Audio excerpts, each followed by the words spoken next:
Muy buenos días a todos. A very good morning to you all. In 5 minutes, we will begin the third day of our Climate Summit for Latin America and the Caribbean.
Los invito a que vayan tomando.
Okay, buenos días.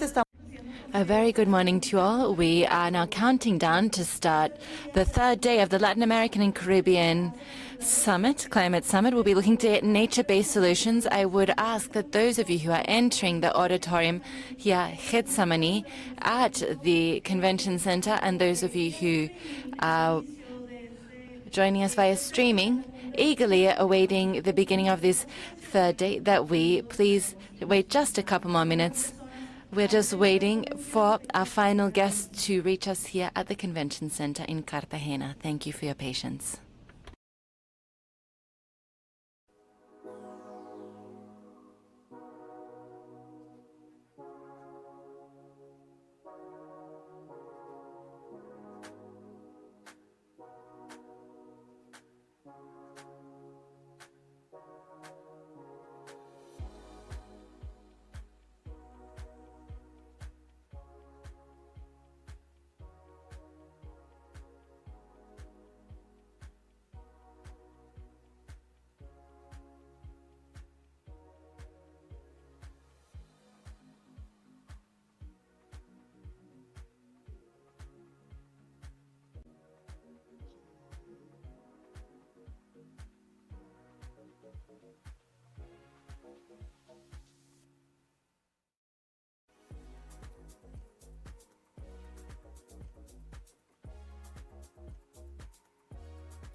Muy buen. A very good morning to you all. Aso Carbono, IETA, USAID, and the Ministry of Environment and Sustainable Development, we would like to welcome you all here to the Getsemani Auditorium at the Cartagena de Indias Convention Center. A warm welcome also to those of you who join us via streaming for this third and last day of our incredible climate summit, the Latin American and Caribbean Climate Summit on the path to COP26.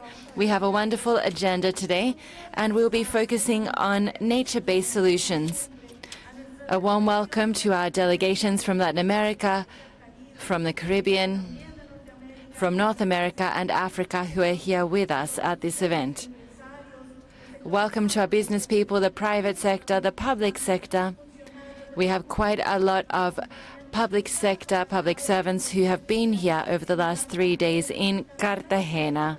Also, welcome to media representatives. It's been very significant to see the coverage we've had in print media, digital, radio, and TV media, sharing the news of what we are doing at this climate summit that, of course, brings together our whole region. For those of you who are joining us via streaming and who have followed us over the last days, thank you very much for being with us. And also thank you to everybody who follows us and is committed to carbon markets and adaptation to climate change so that we can reach a zero emissions goal through these mechanisms. I would like to remind you, and as we've said over the last days, that this event is carbon neutral and has been offset with carbon credits that have been generated through our BioRed projects in the Colombian Pacific region. We would like to remind everybody who is here on site at the Getsemani Auditorium at the Cartagena de Indias Convention Center to please switch off or silence your electronic devices, maintain a biosafe distance in the red seats, and we'd also like to tell you that, of course, you should not bring food or drink onto the premises. As part of today's agenda, and just as we saw yesterday, we have a very special invitation for you. It is virtual this time around. But those of you who would like to join us in a side event that will be held from 1 to 2 p.m. through streaming, the link will be shared on screen. Please share that for us on screen. And a QR code that will be set up. What you can do is you can scan that QR code. So those of us you joining us via streaming can join us with that QR code, as can those who are here on site. You simply scan the QR code, and at 1 p.m., while we are enjoying our lunch, you can watch the streaming of this side event. And so we will be looking at, for example, carbon price setting in the Caribbean. We will now begin our third day of nature-based solutions. And this first panel, as you can see, has fantastic panelists and also an incredible moderator who I have the great pleasure of introducing to you. Red Mas panel. This is to look at lessons learned over 20 years of project implementation. We are joined by Ángela Andrade, who is part of ecosystem management from the UICN, the International Union of Conservation of Nature, or Nature Conservation. She is a senior director for climate change policy and biodiversity in conservation and has worked at Conservation International here in Colombia for several years now. It's a great pleasure to welcome you, Ángela. Thank you very much, Ana Maria. And thank you, everybody, for the invitation to participate in this event today, in which we are joined by important panelists who will talk about different topics related to nature-based solutions. In previous days, we have heard a great number of references to the impact that has been generated not only in the scientific world but also in the academic and political sectors, the results of the IPCC report. Nonetheless, we have not spoken about the report that was recently published by the Intergovernmental Platform for Biodiversity and Ecosystem Services, along with the IPCC, and their joint report. We haven't spoken about that report a great deal. This is fundamental because it shows us real evidence and scientific documentation, scientific knowledge that backs up the connection between climate change and biodiversity and how this has an impact on human well-being.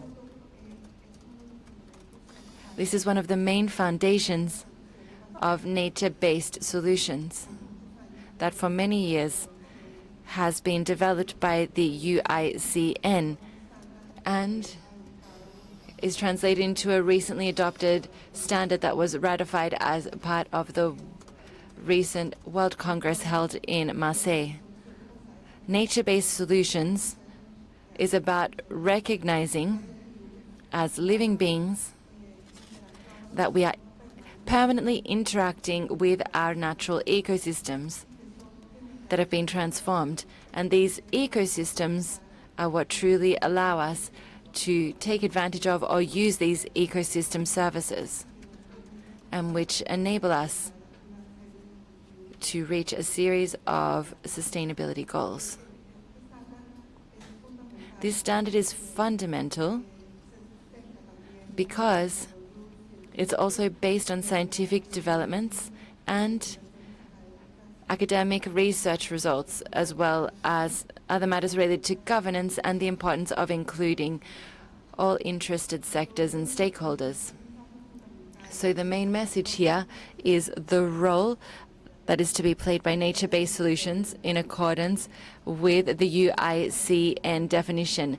We see this as actions to protect, sustainably manage and restore natural or modified ecosystems in order to face societal challenges in an efficient manner, being adaptive and simultaneously promoting human well-being and benefits for biodiversity. These enormous social challenges include climate change, the loss of biodiversity, ecosystem degradation, the risks of natural disasters, food security, and human health, amongst others, as priorities to be addressed. There's a fundamental point here, and that is the importance of being able to face all of these challenges or matters with synergies and in a coordinated fashion so that we can come up with long-term trade-offs and commit to sustainability, whether this be for social or ecological reasons. The definition of nature-based solutions is accompanied by a series of principles which are the foundation for the creation of these indicators. These principles were arrived at by consensus after an evaluation of a series of initiatives that include experiences, for example, ecosystem-based mitigation, ecosystem-based adaptation, ecological restoration, infrastructure, green infrastructure initiatives, and another important point here is that of showing that nature-based solutions occur out in our territories and can be coordinated in a spatial and functional fashion with other actions. So this is also a reflection for us to take away with us. How can we look at the experiences that we present and how these should be articulated or coordinated with other sustainable forms of land use? Here we have some of the bases that I mentioned, or foundations, for contributions that can be made by nature-based solutions. And why have we arrived at the need to have a standard? We have seen in several presentations that there are different visions of how to approach nature-based solutions. So it's urgent that we reach a standard.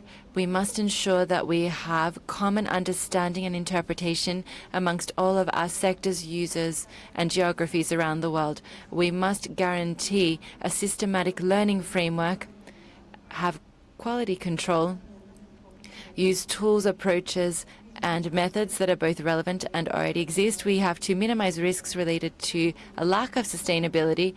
We need to ensure an efficient contribution to sustainability, create a community of global users, and contribute to a shared vision of a just and sustainable world. So, another important point is that we have to be clear that these 8 criteria that I will mention quickly work together in an interconnected and articulated fashion. It's not about looking at just one criteria, but all of them. Otherwise, the standards will not be reached. It's also important to take into account that nature-based solutions are not an alternative to the urgency when it comes to decarbonizing the economy, but it's not a substitute, it's a complement. We have to work in a wide range of ecosystems. While many RED initiatives are focused on forest ecosystems, of course, we must recognize the important role played by other ecosystems, for example, wetlands and workable or arable lands, for example, agricultural areas, which have great potential if we were to implement regenerative agricultural practices and also carbon recovery in these ecosystems. The last point is the importance of carrying out development with local communities, always respecting their rights. So the criteria, just in a very general form, and this is an invitation to build these together and that we examine the possibilities of coordinating or articulating all of these elements, go back to these points. The first is that we must face these social challenges that I have already mentioned in an integrated or comprehensive fashion.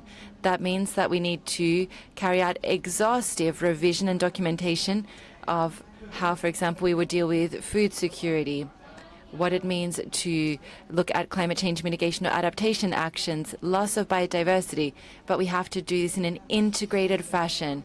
The complexity of problems also lies in providing integrated responses. Otherwise, we will have trade-offs that will be seen in other spaces, whether these be temporal or geographic. We also have to look at the adaptability to the landscape scale, and we must also look at the effects on adjacent territories. A lot of the time, we concentrate on or have a project vision, but we forget or we fail to take into account evaluation processes, territory and connections that exist with agricultural areas or other forms of land use. Another fundamental point is that we should always have a net biodiversity gain and a net gain with regards to ecosystem integrity. In the preamble in the Paris Accord, there is an emphasis on the fact that the implementation of the whole accord is based on the importance of maintaining the integrity of our ecosystems. Science is showing us that we are playing with fire. The possibility of maintaining resilient ecosystems is limited if we have an average temperature increase of 2 degrees. Beyond 2 degrees, ecosystems may become a source of emissions rather than a source of mitigation. So it is absolutely fundamental that we are always looking at documenting what is happening with regards to this point. The fourth criteria is related to economic viability, and this is where we see the possibility to demonstrate how through initiatives, for example, payment for ecosystem or environmental services, payment for offsets in some cases, or looking at how to have markets make a contribution. The point is that this always has to be part of an integrated approach and strategy. That's the main message I have today. Prices, real prices must reflect all of the externalities. Climate change is a product of not having had an appropriate incorporation of externalities. We cannot continue to make the same mistakes. Any evaluation that we carry out should include all of these matters.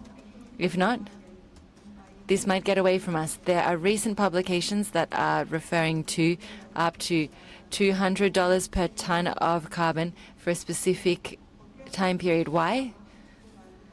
Because we are playing with a scarce resource. For this reason, it's important that we take into account all of these elements. The fifth is about inclusive, transparent governance and also community empowerment. In many international events, we have questioned these points. There are a lot of people who say that this has not been done in the right way. And so it's important to take this into account. The experiences and those that we will be presenting tomorrow will give us also a way to look at how to strengthen these initiatives. The sixth point is another that I've insisted on a great deal when it comes to integrating everything. We must have an equal balance between these trade-offs. So we want to, of course, achieve our main aims, and we also want to guarantee the delivery of benefits in the long term. So we want a permanence of our mitigation actions. This is only something positive if we can guarantee that we are not creating these externalities, or if we have these as a permanent topic of dialogue with scientific communities, local communities. We need to speak with informed communities from the very beginning. The 7th point relates to adaptive management based on knowledge and evidence. This can be traditional knowledge and, of course, scientific knowledge and evidence.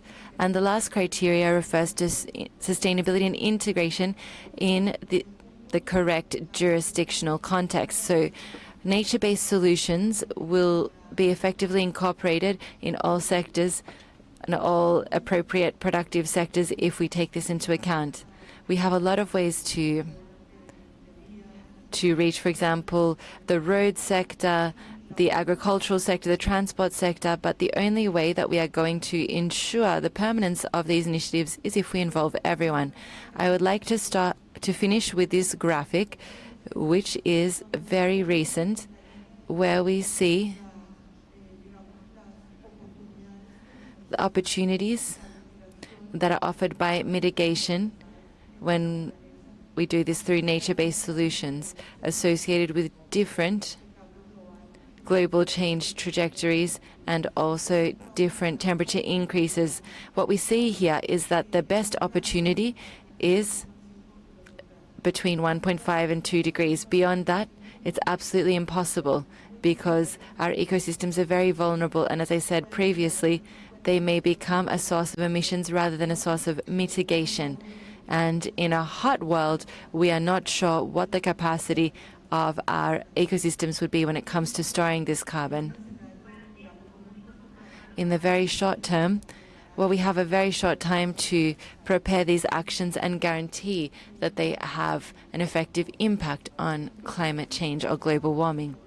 So with that introduction, I would also like to invite you to learn a little more about this standards initiative. It's in a nascent stage. It was conceived of as a self-assessment tool, not only for projects and initiatives, but also for policies.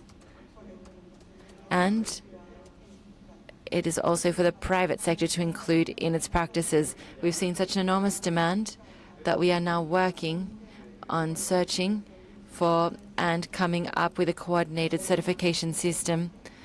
This would be certification carried out by a third party. This would give us greater transparency, greater credibility, and also better quality initiatives. When it comes to our implementations, our goal is to be able to make a presentation to the International Standards Monitoring Committee to present this in COP26. We have a panel of members. We have already put this panel together. We have representatives from the private sector, from local communities, from scientific communities, from different geographies around the world. So with that, I would like to wrap up and introduce you to our very important panelists, esteemed panelists who are joining us today. We are joined by Jair Mosquera, who is from Baulô and is a representative of the Acaba Community Council, the General Community Council for the Baulô River and its affluents or tributaries. So you will tell us about your experience in the Baulô network, and I have a first question that I would like you to respond to. Based on your experiences and based on the elements that I have presented related to the standard, how do you think that we could scale up this initiative in certain geographical areas in the territory? Thank you very much.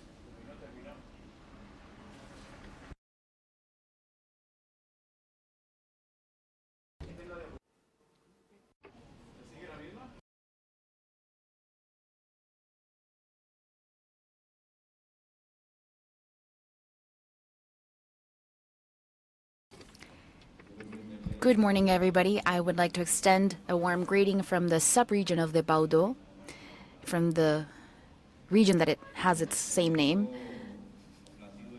I'm very pleased to be joining you here in Cartagena. Cartagena is a city where we as Afro population can remembrance on a lot of things. Well, in the year 15 or in this 1500th century, our populations, our ancestors arrived from several regions of Africa. Nowadays, we have last names that would Mosquera, Palacios, and many more. In this city, a process also was carried out where the Afro population started to organize itself in Palenque and later on towards the Pacific region. After slavery abolition, we were able to organize ourselves in communities and nowadays in general community councils.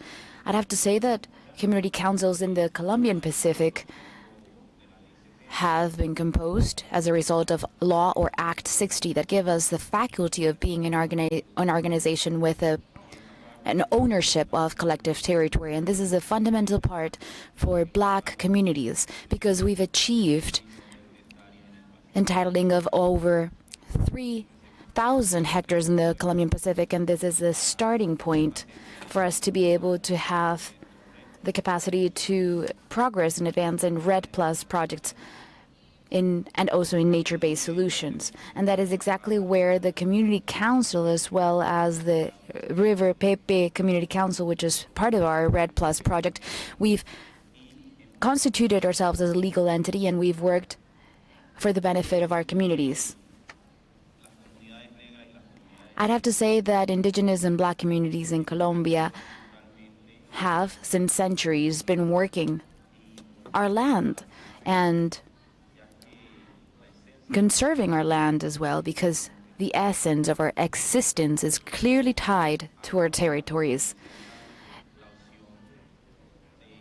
And that is why when we have the option of proposing in a RED Plus project, what we do first is to analyze this RED Plus project and compare it with our acquired rights as an ethnic community. Compare if, for example, this project allows for participation, if it affects or not, or our autonomy, if it promotes and strengthens our own development capacities, if it strengthens our cultural identity, and also if it helps environmental sustainability. And that was the first exercise we carried out as a community.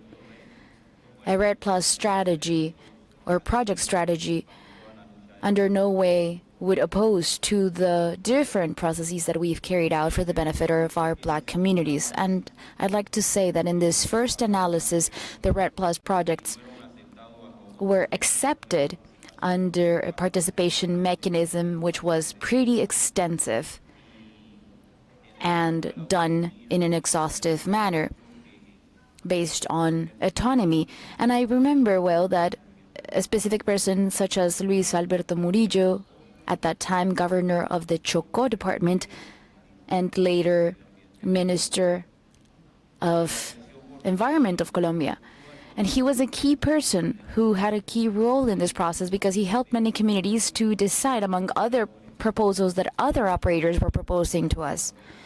And the option that BioRed Plus, at that time the operator of USAID, with his help, we were able to progress as a community and take that initial decision and decide to endeavor on a RED Plus project, not only to conserve our territories, but also to keep on promoting our rights. Now, in the process, we had to face challenges of the territory. Well, in the Colombian Pacific, we know that armed actors are very powerful because they feel that they own the territory. And this was one of the most challenging aspects because the territory has 155,000 hectares, and at that moment we could only include 43,000 hectares in the project. That means that we reduced to a minor part the territory and the area covered proposed by the project. Now, we as leaders had to also take decisions that certainly required bravery. And this is a territory where there are timber-based economies, and we had to take decisions in 2018 that led us to issue 0 authorizations for logging on behalf of the council. We only allowed seizing of certain resources that is issued by the law and our internal regulation. And this has been one of the most complex parts of the process, because to some extent we had supporters and we had opposers as well, specifically timber-based economic stakeholders.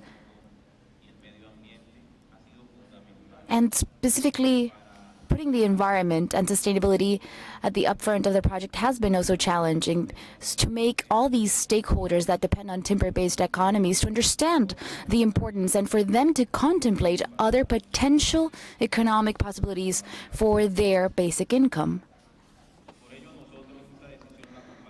Therefore, we've accompanied this decision with a training and education process,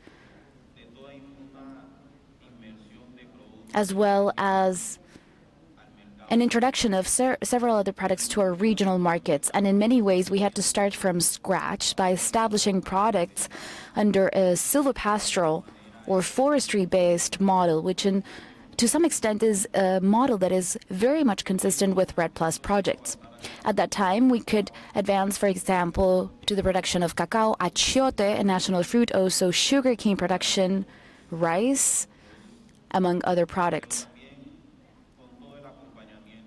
And once again, with the full accompaniment from different institutions such as Páramos y Bosques and other foundations, we've been able to carry out a good monitoring, report, and verification process where our leaders and key people from our communities, producers, and timber-based economy stakeholders have been able to accompany these monitoring, reporting, and verification processes. And it is that process exactly that has helped us to measure how much have we really preserved, how much have we reduced our emissions. And the last measure we had was around 1,600 tons that we've avoided to be emitted to the atmosphere. So this process has certainly developed capabilities and skills within our communities, but also certain benefits. And that's why in this last image on the slide, you can see that 40 leaders from those 40 community councils that compose the general Community Council of Acaba by its acronym in Spanish, were able to have a contract that is also representative as a benefit for them and their families for the contributions they make in the management of the territory in tasks such as monitoring and reducal of emissions, avoiding the degradation and deforestation of forests. So as an outcome of this project, we start to have a new focus of our work. Previously, our focus as Black communities was to focus on just demanding rights to the government. For example, collective titling of land, acknowledgement as victims, or claim for specific plans.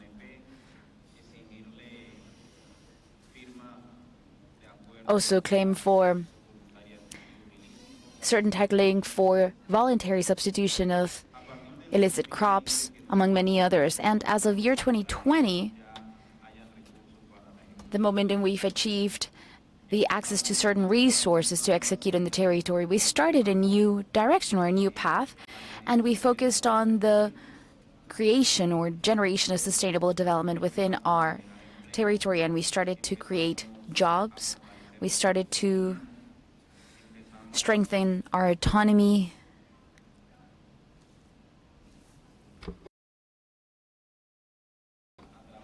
We started to work together with our people. We started to also train ourselves much more. And we started to really generate sustainable development. Now, in this slide, I want to show you something very important because this is a clear evidence of how we've progressed. And within the Red Plus project, this is what we wanted to do. The greatest or largest problems we've had in the territory has not really been production. It has been much more related to distribution. And so we created a distribution entity called Baudó Distribuidora. And it is this institution that helps us to distributing achiote, cocoa, rice. Rice is a fundamental product in our region because we've rescued it from a royalties-based project that worked as long as it was a project, but it came to a halt when it then was transferred to communities directly. We've also worked in the byproduct of sugarcane by producing honey made of sugarcane, and we've also constituted several legal entities such as Consultant SAS, and we have also had the opportunity to associate professional stakeholders from the region to this company. Here we have a multidisciplinary team that has helped us nowadays to have, for example, contracts with the ICBF, with USAID, with moorlands or páramos calls and contests. And at the center, we have an image which is the soccer club, Ángeles Acaba, and it has provided the possibility for us to accomplish or help young boys and girls who have dreams of becoming soccer players. And like different illicit actors in the territories have been able to recruit young girls and boys, we've also recruited in the best way possible girls and boys that have talent or have interest to sports. And we have a branch in the coffee region as well, and we've been able to take several youth to Pereira and Quindío tournament. So this is a very successful project, might I add. We also have the radio station Radio Étnica, and it has helped us disseminate different topics that we've been working on. And the last image we have in this slide is the Acala, or the Community Council headquarters. When we obtained that collective title, armed actors forcibly displaced over 7,000 people, and we've been able to come back to our territories, regardless of the fact that Jair Mosquera, myself, I was not able to be in the territory, and I am not able to currently be in the territory because I am currently threatened. So our message to you and the call and the invitation I want to make is that ethnical communities that work with projects such as this need more protection so that their leaders can be present in the territory and can work directly in the territory. Because in this case, the project has been successful. And we are now working for over 30 years on this. However, I as a leader cannot be in the region because it is not safe. Thank you very much.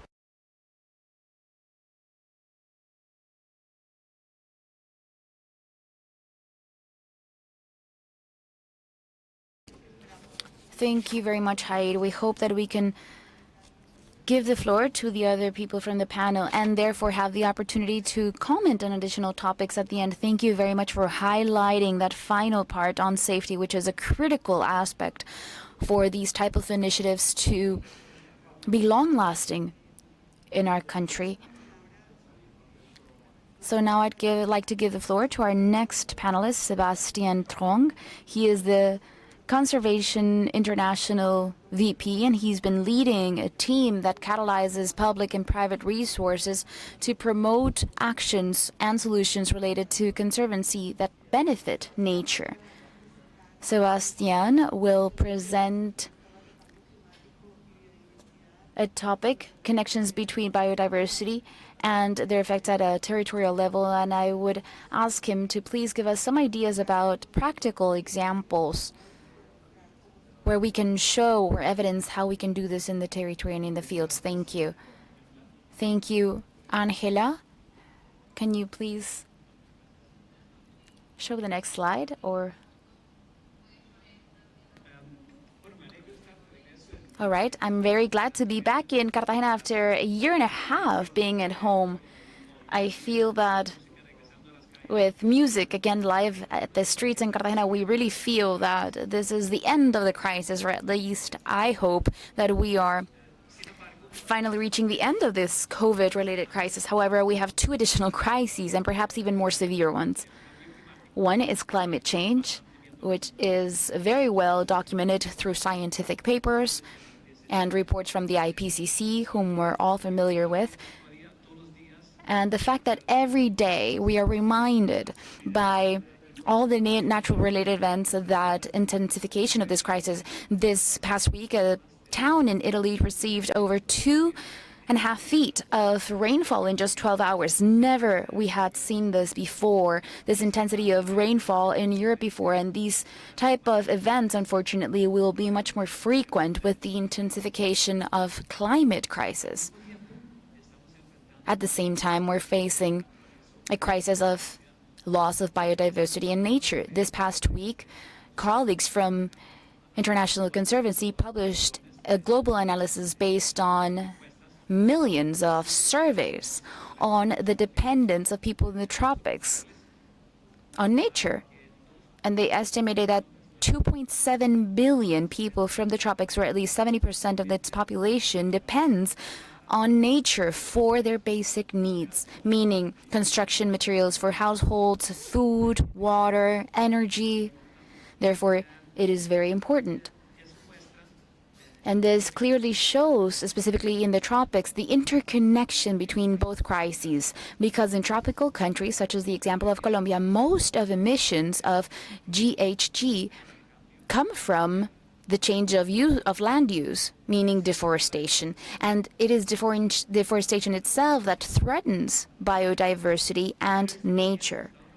However, this also provides an opportunity for us to seek solutions that can allow us to solve both crises at the same time.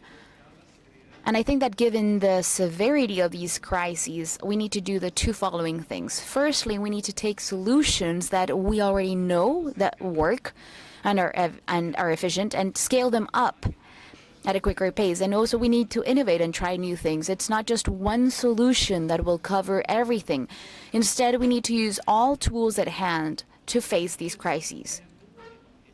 I'd like to give an example. We have carbon tax. The carbon tax to unmotivate or disincentivize fossil fuels is acknowledged as an efficient solution by the International Monetary Fund and other institutions.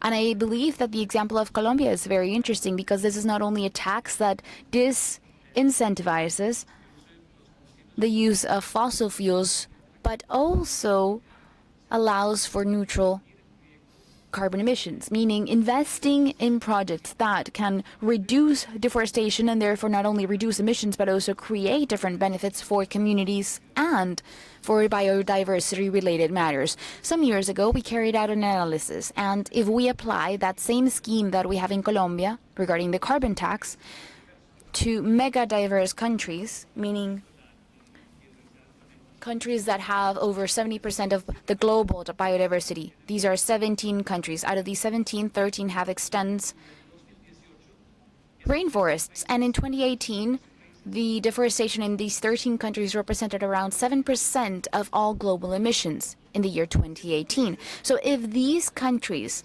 apply a carbon tax, such as the regulation existing in Colombia, this would create $1.8 billion per year to avoid deforestation. So if we perhaps apply this to a more ambitious scheme, we can duplicate the carbon tax to $10 per ton, and we invest 70% of this in conservation-related topics. This would generate $1.7 billion, meaning a very significant amount of revenue in terms of investments for these topics. Now, we must remember, and I think Jair gave us a really good example in this direction, that we must remember that public policies or other perhaps more theoretical solutions won't have an impact if they don't really reach the territories and if the equation does not change, meaning if they don't incentivate to conserve and preserve forests and disincentive, for example, logging of forests and parks. I think there are several options that can allow us to accelerate these ambitious solutions and these political commitments to really reach territories and therefore create a real difference for people. So basically, my key message has 2 points. We need to conserve the value of those untouched or virginal forests, and we also need to disincentivize deforestation. In the first case, we need to increase the protection of forests. I think there are specific tasks we can do, for example, the creation of habitat banks, which allow communities to be beneficiaries and not just expect a company to need a certain compensation or, for example, a company to have carbon credits for carbon neutrality, but we need to start these initiatives now. And when the moment arrives of a certain demand, there will be already carbon credits available or biodiversity compensations already available. Also, the scheme of payment by environmental services, I think this has been proven in several countries as efficient methods, and also acknowledging the role of communities, local communities, indigenous people, as well as Afro-descendant peoples. Acknowledging the work that they do, which create these ecosystemic or ecosystem-based services that benefit us all. And I think we should also promote green businesses. Once again, Haid gave us a really good example of what is happening in Baudot, of how we can create products that are not related to the timber-based economies, and products that don't really depend on deforestation. And obviously this adds value to preserving forests and allows forests to be preserved. On the other hand, there are several activities that can be incentivized for stopping or putting a halt to deforestation, but also certain regulations such as imported deforestation. There are regions in the world, such as the European Union, where research is being done very rigorously, and there will be issuing of policies that will regulate the imports of certain products from the world that have been a result of deforestation, and this will obviously reduce the incentive of logging to produce agricultural related products and other byproducts for export markets. There is also a huge opportunity for companies in terms of ensuring that their supply chains are not including deforestation activities, and this can be done through certain certifications or access to certain markets. So I do believe that crises and climate change-related crises and the loss of biodiversity, I think it's key that all stakeholders are working at the same table and contribute in the ways they can. And I think that is what gives us most hope, and forums such as these is a clear example. There's participation from the government, from the companies, from communities, from the civil society, from NGOs. And we're all identifying how we can each contribute to solve these crises and how we can collaborate to scale solutions that do work and to be able to innovate in new methods and measures that can help us reduce emissions and protect nature. And in this way, we will save ourselves. Thank you very much.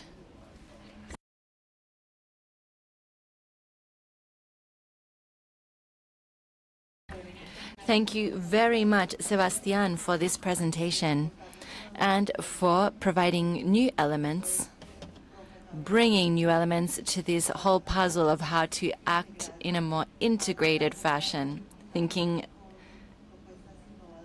in the long term and coming up with innovative proposals for the benefit of communities. Our third panelist is Edgar Correa, who is joining us from Belize.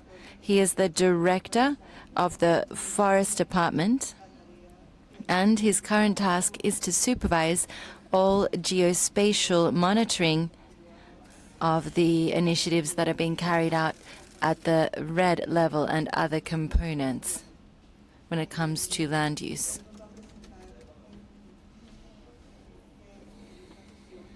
In this session, he will be presenting on the advances that have been made on this topic. And we have a complementary question here. How can we coordinate these actions at the landscape level such that we can fulfill those principles that we mentioned as part of the emergency or urgent rather criteria when it comes to coordinating our actions? So how can we move forward with sustainable development? Edgar, please go ahead. Thank you very much. My presentation is in English because I feel I express myself better in Belize. We speak English in Belize. Once again, thanks for the invite to be here in Cartagena, a lovely country, Colombia. It's a privilege for me to come here and present what has been Belize's challenges and also opportunities when it comes to REDD+. One thing that we have been focusing on ourselves is REDD+ at a national scale when it comes to Article 5, the Paris Agreement. And from the technical level to basically moving from up the steps in terms of different activities, from the bottom-up approach, understanding these different steps are key. One, for the sustainability of these processes, and also in terms of capacity, and also to move forward in terms of actually understanding what needs to be done for the country to actually, in this case, results-based payment. So my focus on this presentation is to look at what main things that we have been put in place to actually get where we are, and discuss around these activities and see how it actually benefits and looks at the different levels in terms of biodiversity when it comes to different nature-based approaches and goals that exist as well. So understanding not only both like in terms of the activity data that's being collected, but also the emission factors, that actually built up in terms of the greenhouse gas inventory. And this was key for us to understand before moving forward, in actually now getting a better understanding of where, what's happening within our country, what has happened over time, actually understanding the biomass in terms of different land use types, and this involves not only the Forest Department, but also involves different NGOs, also different communities that have been involved in sustainable forest management, and all these different things have been done over the years. But it's to put it together and actually now come up with better, concrete, and robust information in terms of our national forest monitoring system to actually go about to look at the different strategies in terms of legislation, in terms of the different commitments that exist. We had to actually put this together. So in terms of REDD+, in terms of the convention, we focus on the four main things that the convention requires in terms of our strategy when it comes to our national forest monitoring system, our reference level, and our safeguards. So over time, since 2018, we've been moving in terms of developing these key documents in terms of our forest reference levels, in terms of our greenhouse gas inventory, and also moving towards looking at now using this information and also updating our NDCs when it comes to commitment and ambitions, and also specifically within the forest sector, that gives us a more realistic understanding of what Belize should have in place when it comes to ambitions and commitments. So all of these things were key to do, to actually reach and report for Belize. So apart from that, it's been some steps that we have been taking in terms of different levels of consultation. Like I said, from a technical level, moving up to decision makers at the political level, having them understand the importance of this information and the opportunities this has reached for Belize. In our case, when we presented in terms of having results for 3 years to the government, then now they decide as a key asset in terms of revenue or that could come in terms of the government. So therefore, this had to be looked at as a national priority. And presenting this to Cabinet and having them understand the importance of why Belize has results, and due to the steps that have been taken over many years in terms of its management of forests, in terms of its different approaches, in terms of protected areas, in terms of biodiversity protection, all these things have been working. therefore Belize has reached the level of obtaining results. So this has actually now moved in terms of actually seeing the government not only focusing, for example, in agriculture for GDP, but also looking at forests now in terms of incentives to keep forests up. And now looking in terms of legislation that could be adjusted to assist in this process to move forward. So these are some of the key things that basically we've been moving in terms of consultation, in terms of developing our carbon legislation, in terms of carbon rights legislations, and also in terms of working groups, with different key partners that exist in terms of the biodiversity, in terms of different goals that exist, and to actually harmonize these goals at the national level. Like I said, to keep the work moving forward, because in terms of actually Belize being where it is and having results, it's because they've been doing good in terms of actually the work that's being implemented at the national scale. So therefore, it's to enhance that activities and now to actually involve more and actually see how we can now implement other things that may be able to help when it comes to biodiversity protection, when it comes to looking at the community level, seeing how we can support them at the community level more, when it comes to the department level in terms of enhancing the capacity, and also when it comes to institutional arrangement that needs to be looked at, then these things are now looked at in terms of actually moving forward for Belize. But actually now, in terms of the results-based payment, we are actually looking at registries that exist. I mean, we are looking at adopting some registries, Red Plus registries, that basically will look at these credits and actually have it distributed transparently and actually according to unitary rules, and also make sure that everything has been in place to benefit the people of Belize at the end of the day.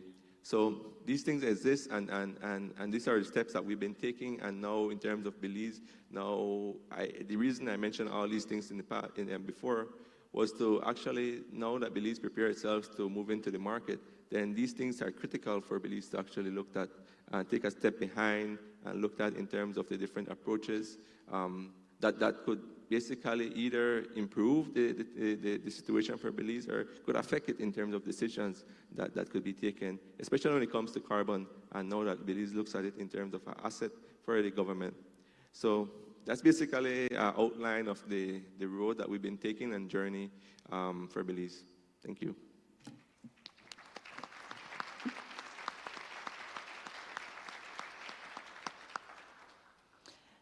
Muchas gracias.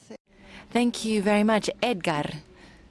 Now we will continue with our fourth panelist, Carlos Cordova. He is a market development consultant for natural climate solutions at IETA, which is, of course, International Emissions Trading Association. He leads the Latin America Working Group, Latin American and Caribbean Working Group, in fact. He will present on the experiences that they have had and been working on, sharing best practices for this topic. And I would also like to ask him, based on all of your experience and in the future, how could we link biodiversity and net biodiversity gains, which is a critical matter when we talk about a standard for nature-based solutions. Thank you very much. Thank you very much, Angela. A lot of you already know us. We are the International Emissions Trading Association. We have more than 200 members around the world. Let's get into detail. As an association, our responsibility is to teach our members about best practices and rules for projects. When people ask us what are the lessons that we have learned through the implementation of RED projects or NBSs, we've come to a conclusion, which is that it's a whole sphere where we have the following components that come together. Credibility. So projects must be credible. We have scalability. The point is that projects must be able to be expanded or have the potential for expansion. Atemporality. So we need to have a specific life cycle for the long-term project where applicable. And they must be accessible. Projects must be able to be acquired or have a price that can be modified. These seem to be basic elements, but these are critical elements for a project. Now let's go to integrity when it comes to carbon credit. I talk about these elements because these are best practices. IETA, or IETA, focuses very heavily on educating its members' permanence. We do not want to have any leaks, and we want to have additionality. Permanence, if forests are logged, then we must have a proper commitment to offsets. We don't want to have any leaks. If a project results in emissions, or if there is rather an increase in emissions caused by a project outside its limits, this should be counted. And additionality, reductions and removals of emissions are additional to what would have happened in the absence of a project, which is to say that's the baseline. When it comes to project selection, we have come to the conclusion that we must select those that are certified in accordance with carbon credits that are independent, credible, and of high quality. These must provide social and environmental benefits. As my colleagues have said in their presentations, these must be auditable so that we can verify the integrity of the project and verify the project's advances or progress. And we must ensure that project developers maintain adequate standards for social governance, safety, and health. These are the key components for fruitful investments and projects to have an integrated response. And lastly, here we have a series of actors in Latin America who are always promoting and developing these kinds of initiatives to work on carbon markets. Here you can see some of the associations we have in Latin America, and I would invite you to visit our webpage where you can find more information about best practices for project management. Thank you very much, Angela.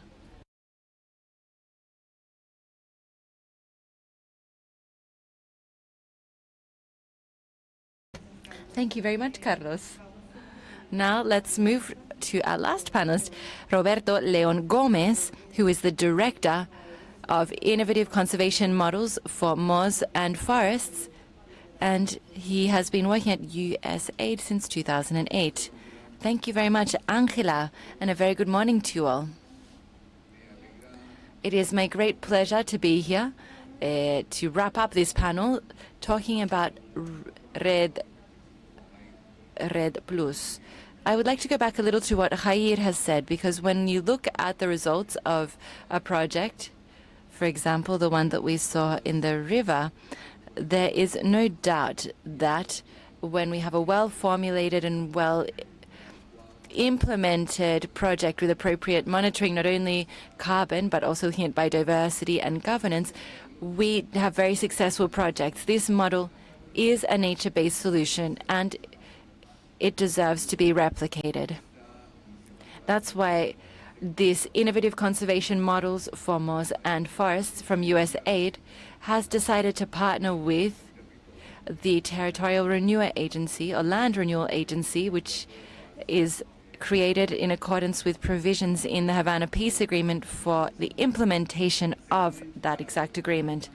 The point is to look at how this model might be replicated in PDET zones, as they're called. For those who are not familiar with the Colombian context, these are areas where there has been a formulation of special land-focused development plans. These are mid-term plans, so they have a 15-year time span, and these are very different to the 4-year land plans that we traditionally have here in Colombia. The point here is to consolidate peace in these areas by strengthening governance and, of course, as we will see in a moment, by conserving biodiversity and also working with carbon. And so with the ART, which is the Land Renewal Agency, ART as per the acronym in Spanish, we are looking at how to scale up success cases.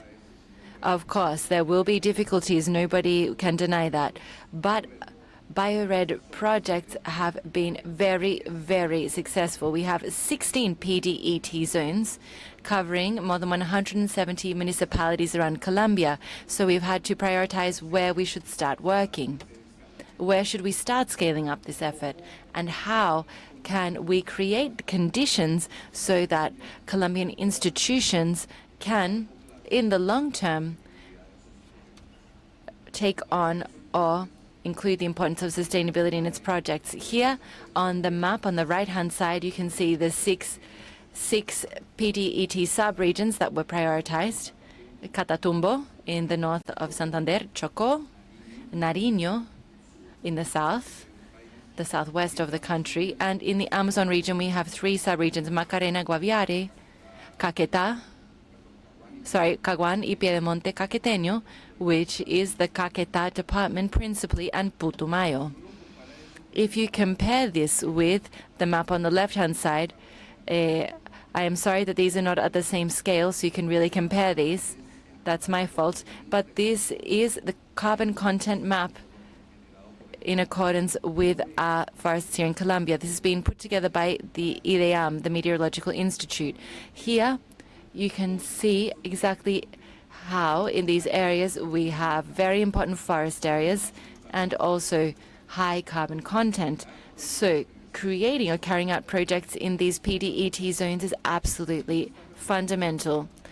The following is not reflected on the map, but these zones is where we have seen the highest, or where we have the highest deforestation rates in the country, where we see the most significant forest loss in accordance with information from the IDEAM. And we also look at the conflict that has affected these PDET sub-regions, and we have significant presence of ethnic communities who can be responsible for governance and governance conditions for the land in order to implement RED projects, which is a fundamental condition and is also aligned with the UICN standard when it comes to nature-based solutions. This is what is needed as one of the conditions. We need territorial governance and we need to work with communities. I would also like to highlight that this was not a random selection of sub-areas. It's not as if the ART simply says, oh, look, let's do a project in this region. The communities in these regions, in addition to having individually as part of the creation of these PDETs, have also said to the Colombian government that they want to implement initiatives that will contribute to forest conservation, the reduction of deforestation, mitigation of climate change, and also in some cases they also mentioned creating carbon credits, or they said this of course in a very colloquial manner. They refer to these as oxygen credits rather than carbon credits. However, there is a direct relationship between community interest and institutional interest in replicating these kinds of projects. In order to select these areas, and I would like to connect this with nature-based solutions, we used a series of criteria that I won't go into detail about right now, both in the selection phase as in the prioritization phase for these projects that move to a pre-viability stage. I'll go into more detail here in just a moment, but we included within these criteria biodiversity records that exist for these potential zones. We also included governance. We also included a relationship with territorial and environmental authorities, such that the areas that work on these scaling exercises are areas that have a series of necessary characteristics in order to reinforce and strengthen the positive experience that we saw when Jairo presented to us. So, where are we working? And this will be my last slide, and it also has other type of content. We're working in 10 territories within those 6 prioritized regions. We're working with indigenous reserves, also peasants or farmland protection areas, and this is the first time we've worked with peasants in this way because peasants do not have collective land titling and also community councils, and these 10 territories have undergone a process, a close process with an institutional approach with the ART by its acronym in Spanish, or the Agency for Territorial Renewal. They've also carried out or had training because it is absolutely key that they are familiar with, and I think Haid can be a witness to this. They need an awareness or training about RED+, and this is not so common. Therefore, it's very important for communities to learn what are these projects about before actually entering a project, in terms of challenges, in terms of time frame, in terms of the work that these entail. And they have already undergone this training process, and they've also provided this list of 10 territories. They've also given us a previous consensus so that we can carry out a pre-feasibility phase that we are starting in this current month of October, and in which we will carry out an evaluation of the real potential of all these different territories to implement potential RED+ projects. And as you've seen, in highly biodiversity areas with forests that have been threatened due to different reasons, also areas that have been affected by social conflict, and therefore these projects must contribute for the building of peace, and with governability conditions that are perhaps better than those in other territories. However, these must be strengthened. Once we finish this pre-feasibility phase in around 3 months' time, we will have a portfolio, or we expect a maximum of 10 locations specifically, or projects that might, or 10 options that might become in RED projects, but these territories will not only be accompanied by support from USAID, which was the case by BioRed projects. In these cases, we will include the private sector. The objective is that the private sector is involved in the development and the implementation of these initiatives, hopefully these 10 initiatives. And for this purpose, more or less in February or March of next year, we will start to make contact with the authorities that authorize us to do so, and potential investors and developers of these RED projects.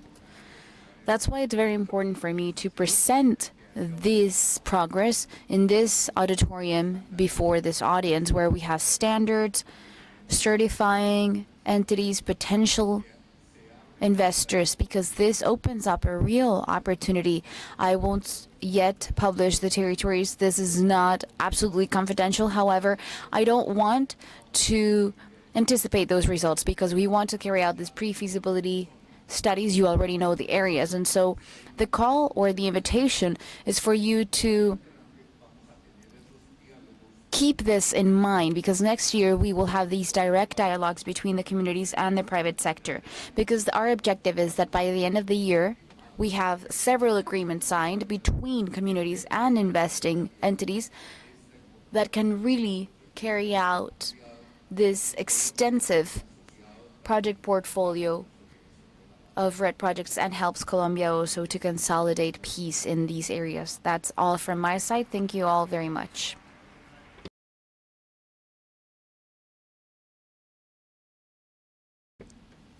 Thank you, Roberto. Now I'd like to take advantage of the final minutes we have to just comment on some of the topics you've mentioned. And I'd like to quickly ask a question to each of you, starting by Roberto and then to my side.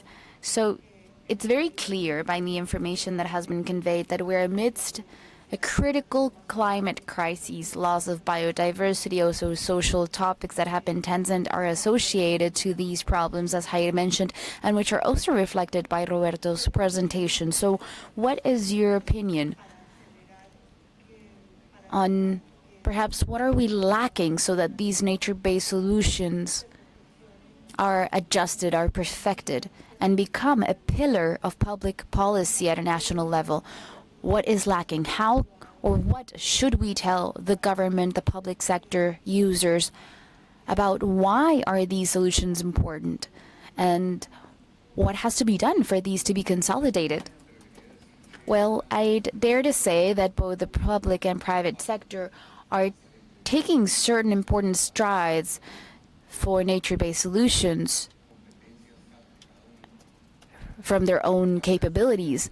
However, what is lacking is dialogue and synchronization between what the public sector and the private sector are doing. Specifically for the Colombian case, I feel that there is a disassociation between what is being thought about public policies and the efforts that are being committed from the private sector. And this is not an ideal situation because in this case, perhaps conditions that are not favorable will be created. We all have to be on the same boat and in the same direction. That is the only way in which we will be able to solve the climate crisis. So my invitation would be to establish a very honest, transparent, and genuine dialogue based on information, so that those dialogues between the private and public sectors can actually happen. And topics such as, for example, the red projects in Colombia, in absolutely no case they should be at risk by the decision of public policies. Thank you, Carlos. Now, to complement this point, I'd like to say that the political instability of certain countries hinders private investment, or perhaps makes them feel less confident about investing at a full course manner in a country. And I think this is something that we can see all throughout Latin America, and this is also something that we hear from our members. The political instability in the Americas in certain countries that basically hinders that dialogue, that conversation that is absolutely necessary. I think that this situation is improving in some countries. Certain advances are being carried out to have so that the public sector and the government and the private sector and the government have a closer contact. However, this needs to be in the table. It is absolutely necessary to have these dialogues. Thank you, Edgar. And from your point? It's not separated, although, I mean, at the end of the day, everyone needs to work together to achieve the goals. And I believe that working together with the private sector is key, especially, you know, having the government understand the decisions that need to be taken to not only benefit us at the public sector, but also in terms of how it will improve the private sector in other activities or in different sectors that they are investing in. So I think it has to be harmonized at all levels, from community levels to government levels to public sector levels. And that way we actually harmonize and in terms of how we move towards and the steps we take in terms of decisions and in terms of, especially when it comes to the political level and even when it comes to advocating in ways of how to keep doing and in protection of biodiversity. Gracias, Edgar. Sebastián. Thank you, Edgar. Sebastián. Well, thank you. I just want to say that I agree with the rest of the panelists, and something related to nature-based solutions, which is a specific challenge in itself, and I want to emphasize on this, is that we always talk about the challenge of permanence. And it seems that permanence is only a topic for nature-based solutions, and that is not true. Because if you, let's say we have a public policy that makes or generate certain impact for the reduction of fossil fuels in the national fleets.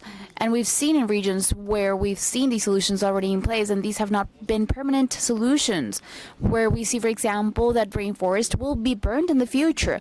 That is not true. If nowadays we're saying, okay, I'm not using my car, I will use my bicycle, and in 2 years I will only use my bicycle and I won't use my cars, and after those 2 years I start using my fossil-fueled car, I just have stopped or reduced emissions for 2 years. That's the same case for the forest. If we're not burning forest in these 2 years, but in the next, after these 2 years, we will burn it, that just means that we're reducing emissions for a 2-year time frame. And this is a permanent approach that must be applied to all nature-based solutions, and not just nature-based ones, but all solutions for the climate crises. And this favors us all, and I think at the same time that co-benefits on nature-based solutions, as we've listened to here, are greater than any other type of solutions offered or proposed for climate change. And I think this is a commitment we need to do from the community, be it from the public or private sector. We need to be much more emphatic on the fact that people are not prioritizing other types of solutions that at the end of the day perhaps not be better than nature-based ones. Thank you for your reply. Well, I want to thank for the government's efforts in its endeavor for the carbon tax. I think that is a very positive step forward, and it is certainly part of the path. We also believe that we need more investment so that communities, and especially when we see the case of Colombia, specifically the indigenous peoples and Black communities, where we have, or where we see that they live in territories that need preservation, well, we need more funds to support them. And we also believe that we need a stronger link to the Ministry of Education. We need education to prevent that future generations lack knowledge to be able to face. We need also pedagogical plans, but also other type of plans of broader education and to teach the importance of preservation of nature for younger generations. We also believe that the initiatives of companies should be reviewed. In the Pacific and the Amazon specifically, we can still talk about conservation because there has been a double effect. There hasn't been so much investment because there have been illegal actors, and these illegal actors also hinder us leaders to do and to fight for the environment. Therefore, we need greater effort in these areas and in areas of countries that have very similar territories to ours. We also believe that the commitments of each country, of each government, should be scaled down to municipalities and to departments so that at a local level they're also part of this national commitment and that we can help and contribute for these goals to be met. Thank you.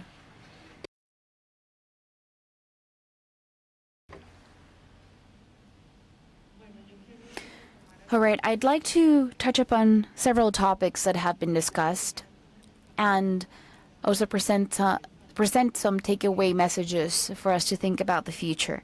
Because I think that one of the main topics that have been covered, for example, that nature-based solutions request from us an acknowledgement of this emergency situation we're at. However, this is not only a climate-related emergency. I think this must be widely understood because our biodiversity is also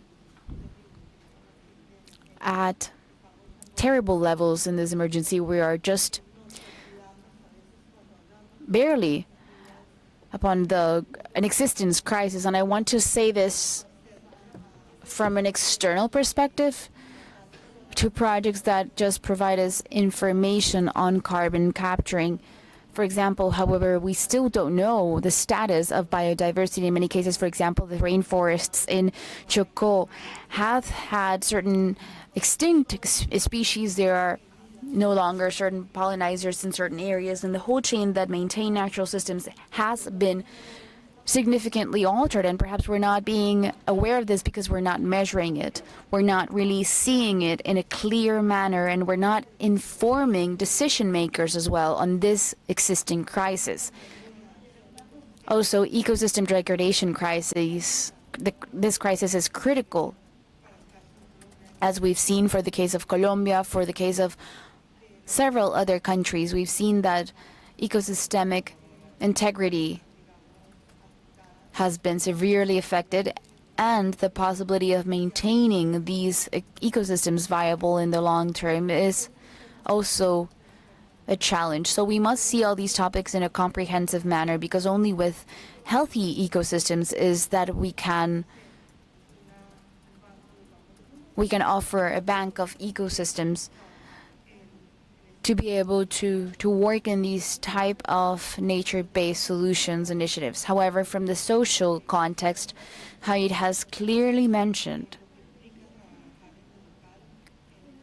what working as in local communities entails in our country, where social conflicts are critical, as well as mentioned by Roberto. Many times theory is seems or is easy, but going to the practical context is complex, where, for example, there is armed conflict, where there's a lack of knowledge about the loss of biodiversity and other crises, because there are other values and other priorities due to these social conflicts. So I think this is fundamental to understand, and this is also the message that we always want to highlight with the framework of nature-based solutions initiatives. And it is that to be able to avoid these trade-offs, it is absolutely critical to work in an integrated manner, evaluating in a constant manner in all implementation processes of these type of alternatives, and doing this with communities and with all the different actors and stakeholders involved, be it whomever they be, the private sector, the public sector, etc., because each stakeholder has a message to convey in this process.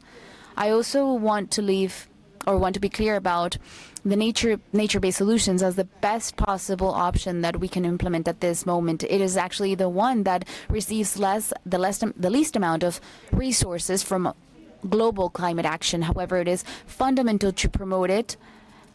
Another important topic or message to highlight is that this is not a substitute or a replacement for the decarbonization process. It is absolutely complementary. It offers a set of important benefits for communities, but at no moment is this a substitute solution. And the last topic that was also mentioned by Jair, and which is not visible, is the role of consumption, is the role of each of us. And Greta mentioned it in one of her presentations. And also at a global level, I think it is fundamental to understand this. Each degree or fraction of a degree is absolutely determinant at this point. So each emission is also determinant, and our local actions, our actions as consumers and as individuals, is determinant, and therefore this is a reflection that I want you to take away, so that we are aware at all times, connecting with nature and understanding the impact that we create by our daily lives. Therefore, the consumption that we take from ecosystemic service is determinant.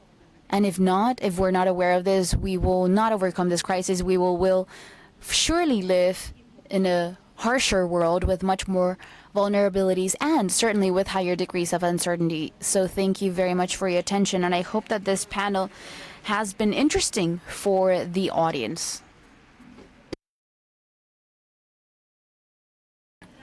Thank you, Angela Andrade from the IUCN, and thank you all to the different panelists presenting these progresses on nature-based solutions projects. And we'd like to invite you for a 15-minute coffee break. And please remember that we will have our closing panel with different perspectives on carbon markets and sustainable development. Also, at 1 p.m., we will have a side event that you can scan through our QR code as seen in our slides. Thank you, and we will be back in 15 minutes.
Invitamos a todas las personas. We would like to invite everyone who is here at the convention center in the foyer of the auditorium to please start making your way back to the Getsemani auditorium so that we can continue with our agenda for today. Thank you.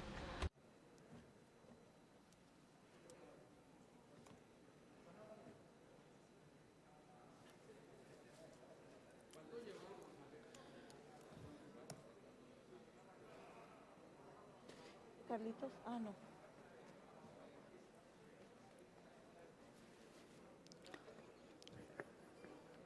Invitamos a Luis Gilberto Murillo. We would like to invite Jessica Wade, Catherine Stratos, Carlos Cordova, and Alex Sayer, as well as Luis Gilberto Murillo, up to the stage, please. Thank you. ¿Quieres que ponga esto de regreso una vez?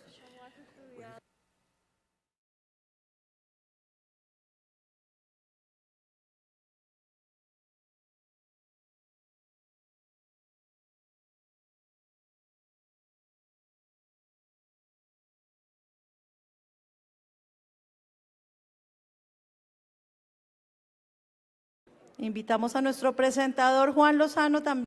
We would also like to invite Juan Lozano, our MC, to the stage.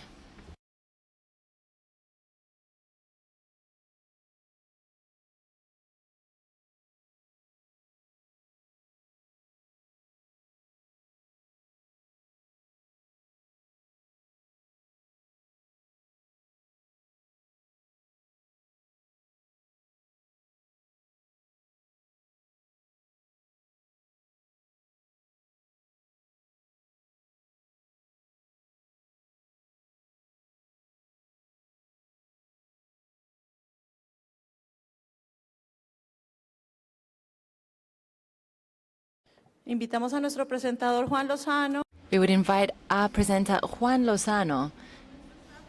I think we have all of our panelists up here. Those of you who are outside of the auditorium, please come and take a seat so that we can start with our last panel of the third day of the Latin American and Caribbean Climate Summit.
Vamos a dar We will now start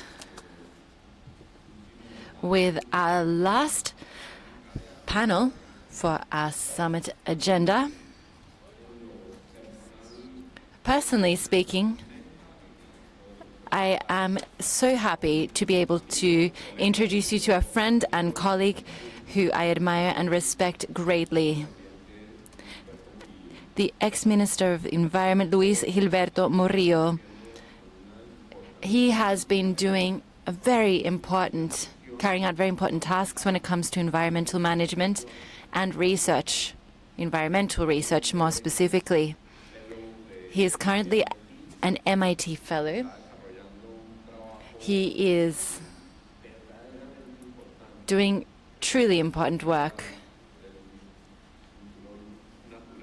looking at the natural Afro-descendant green belt in Latin America, and his voice is always heard with great respect.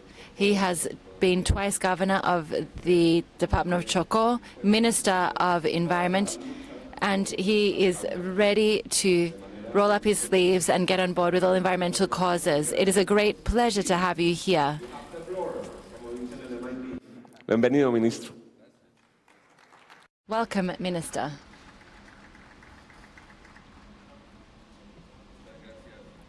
Thank you very much, Minister Lozano. And thank you to the attendees of this extremely important and strategic summit. Thank you for your kind words and for your friendship. I am always attentive to the work you are doing and your opinions.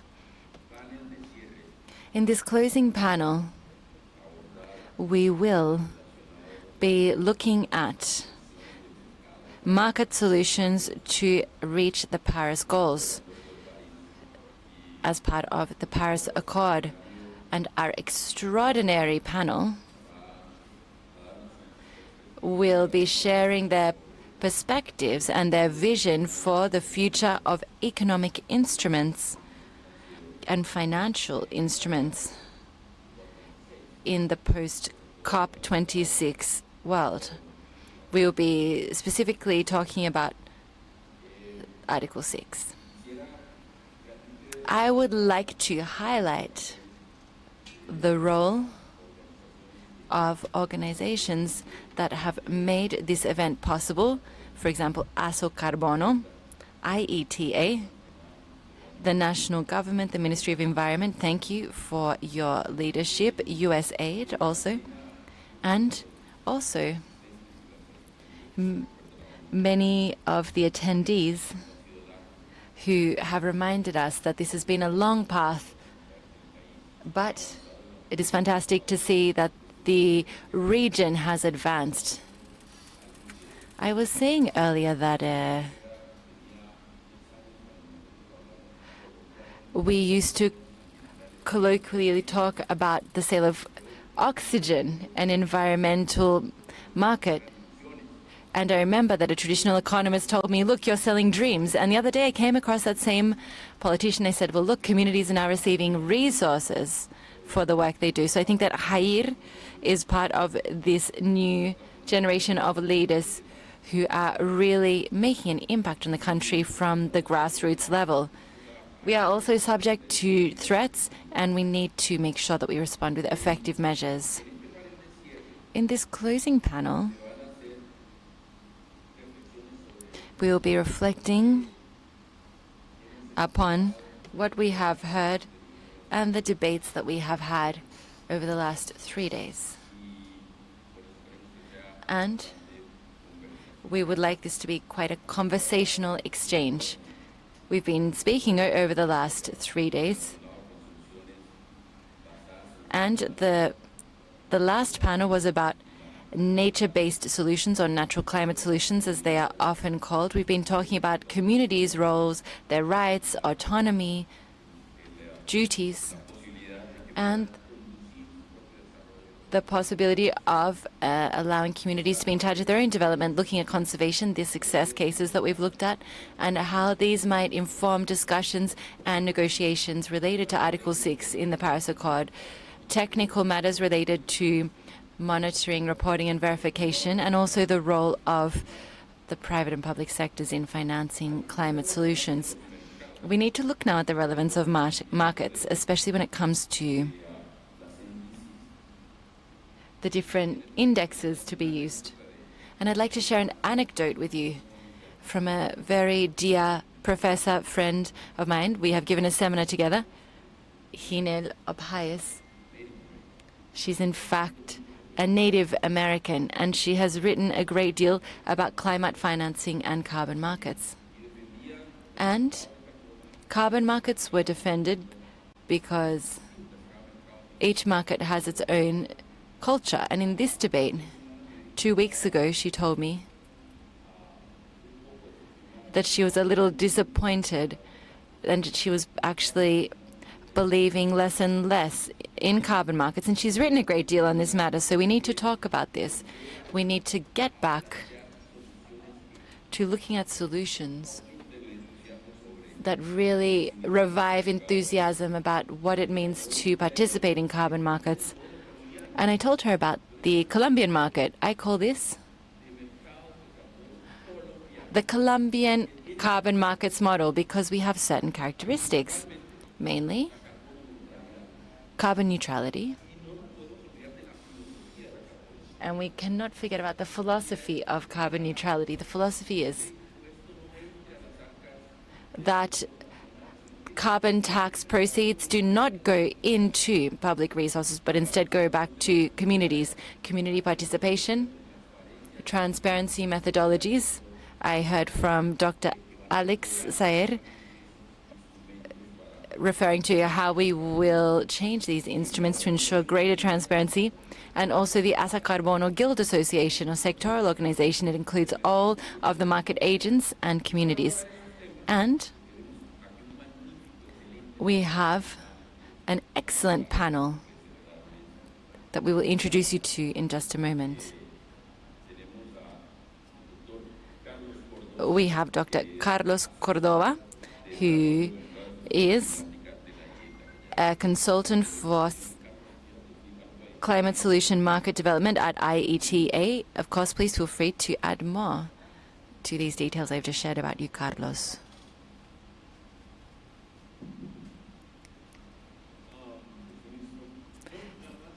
Thank you, Minister. No, I'd just like to say I'm very happy to be here. I worked in the World Bank for 10 years and in the IDB on REDD+ and reforestation. Thank you. Thank you very much.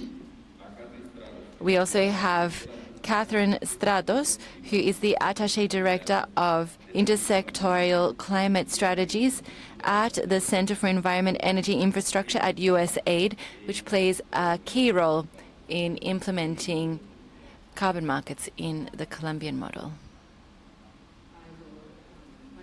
Stratus. It's very nice to be here. I'm joining you from Washington, D.C., where I have been watching and learning about Colombian carbon markets from my wonderful colleagues here in USAID Colombia. And I have been with USAID for 30 years, and I have done a variety of different things, from managing agriculture projects, health projects, to being a press officer, to working on climate change and in the climate change office since 2012. I'm so happy to be here. Muchas gracias, Catherine. Thank you very much, Catherine. We also have Jessica Wade Murphy, who is a member of the Board of Directors of Aso Carbono. Thank you very much, and a very good morning to you all. It is a pleasure to be here. I am a member of the Board of Directors at Aso Carbono, and I head up a consultancy agency. We provide services to private and public sector actors when it comes to climate change management. I am from the United States, but I have lived in Colombia for more than 10 years. And I'm also a member of the methodological panel for the MNL and also the technical consulting committee for the gold standard. Thank you very much.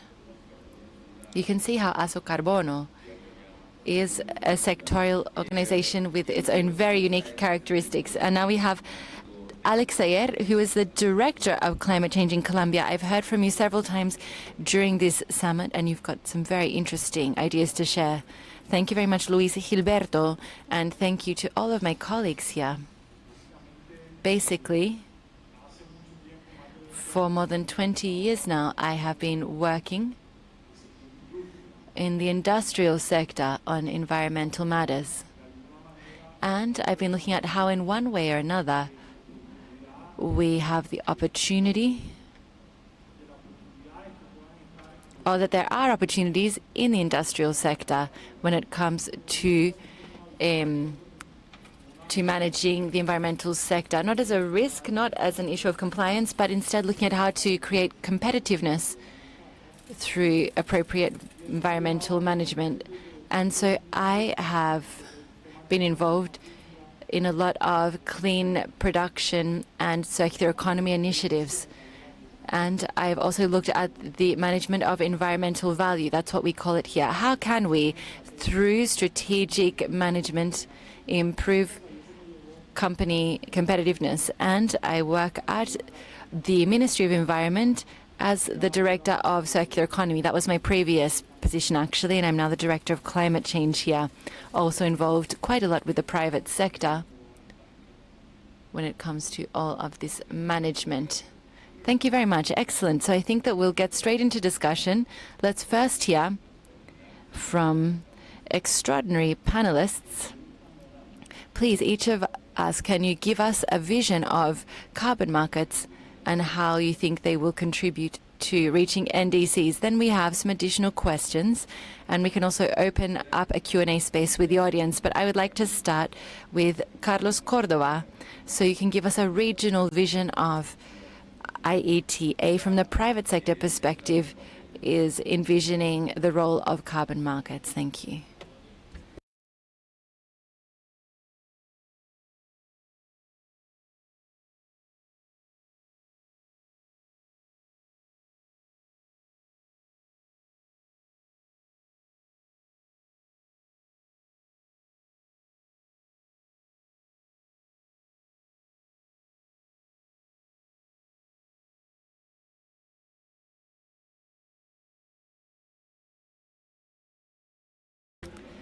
Okay, so this morning I'm going to talk about the Latin American panorama and what we are doing. So this is a report that we put together with ICAP, IETA, and the Inter-American Development Bank.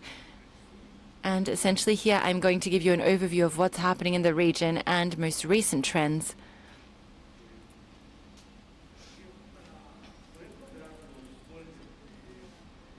In order to meet our Paris goals, we need to have not only clear goals, but clear targets related to net zero. The majority have already adopted these goals, and the net zero targets adopted today cover around 70% of global GHG emissions. Nonetheless, many of these are not yet supported by government policy and rules. Another thing that would be very helpful would be to look at domestic carbon pricing. This is essential. This must be an essential part of policy frameworks. We also need to look at cooperation initiatives that are emerging as part of Article 6. Private sector is most important here when it comes to voluntary markets, and they must be managed to move forward. As we can see here on this slide, the implementation of CPIs, or carbon pricing instruments, in Latin America are booming. In Mexico, in Brazil, and in Chile, and in Colombia, we have some Article 6 pilot projects in Peru and Switzerland, and others between the Dominican Republic and Sweden. The implementation of these CPIs in Latin America take time. But we have seen a clear demonstration that these are not only good for the environment, but also for socioeconomic benefits. We can see cases in Argentina and Colombia where we have a use of carbon taxes. We have offsets in Colombia and Chile, as well as carbon taxes and offsets through the Mexican ETS.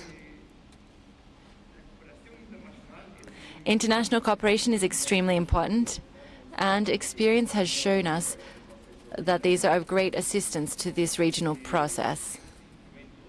These instruments have been progressively implemented, and we have to foster greater capacity. This has helped us to design and improve programs that have been carried out in Mexico. Mexico is currently implementing this program, a pilot program, and we have other examples in Chile. The voluntary carbon market is being quite vibrant recently. Participation has grown enormously. There's quite a lot of investor demand, and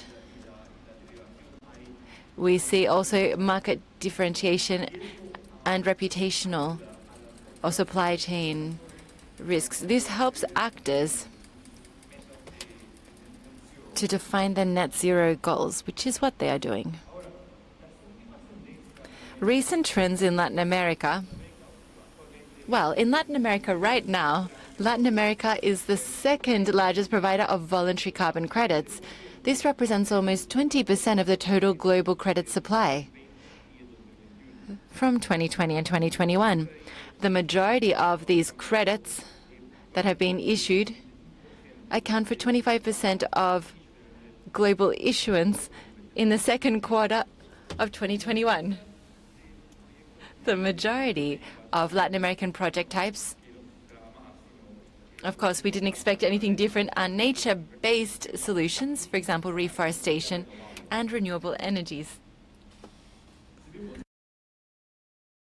Here we can see the voluntary market. We see an enormous increase in 2021, and the Latin American region, and as you can see this in gray, has increased over recent years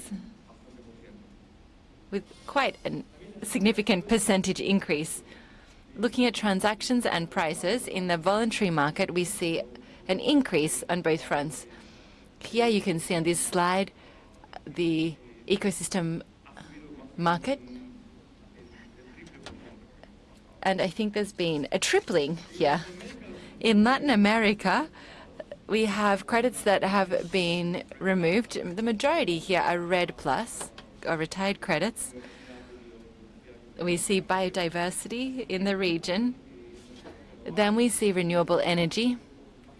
And then we have a lower percentage, which are other nature-based solutions, shown here in yellow. And just some final messages and conclusions.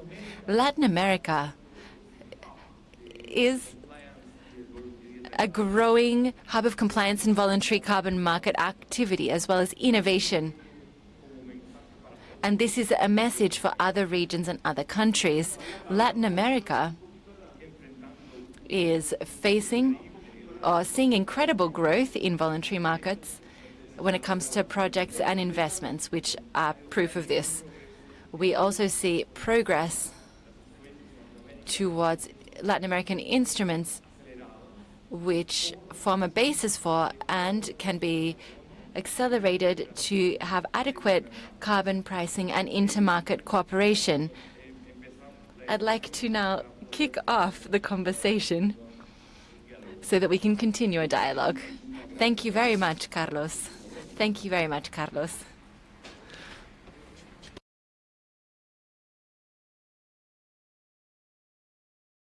Carlos Just mentioned how markets work and the role of the region in terms of participation, but he also mentioned the importance of international cooperation and USAID. As you've heard, the role of USAID in Colombia has played a key role.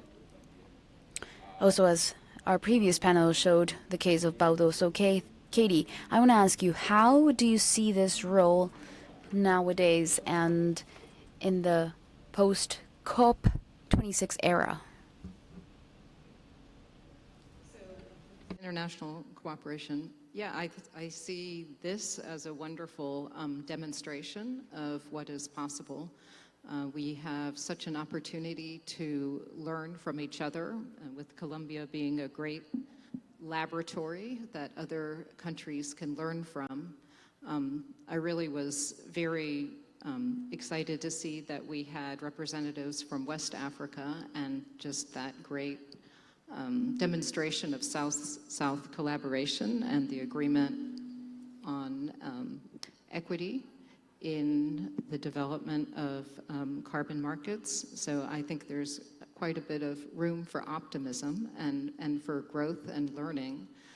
And there's also, I think, opportunities to learn not just within nature-based solutions, but also from other sectors. We were just talking, some of us, just a moment ago, and there are also lessons that can be learned from the energy transition, for instance, where both in terms of how you scale up, how you support the private sector. So sometimes it's important to set your sights broader and to learn from other sectors. I also, what I found really exciting here was to see just the proliferation of different businesses, entrepreneurs, professions that have developed. And again, there's so much learning that can take place. And thinking about ways that we can support that learning as an agency is definitely one thing that I'm going to be contemplating as I leave here. So those are some thoughts that come to mind.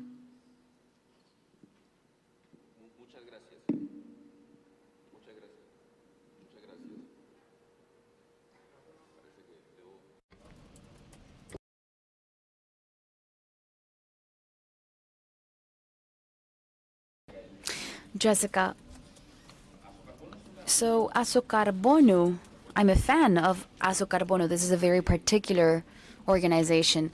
And I want to, well, yesterday it was extensively mentioned how it combines both the private and the public sector. And this morning we also mentioned a lot of the challenges that you face. How is this joint work that you carry out with the government, with the regulator, in this new context of accelerated growth of carbon markets in Colombia and the region? Por favor.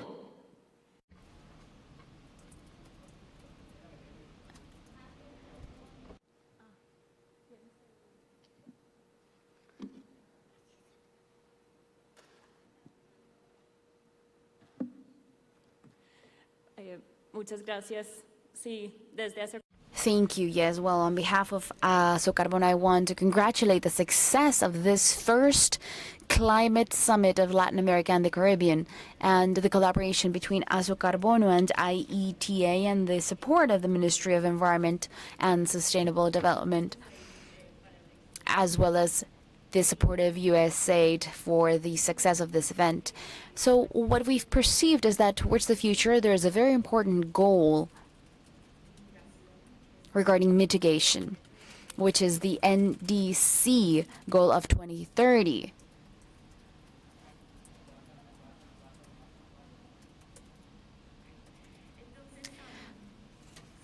So if we take a look at the size of this goal, or the size of the challenge that we're facing, I'd like to describe this as an exciting objective. If we look at the level of emissions of the most recently estimated year, which is 2014, versus the goal that we want to achieve for year 2030, we see that there is a significant difference in reduction and removal that must happen between now and 9 years' time. And this emissions value can be around 80 million tons per year that we need to mitigate.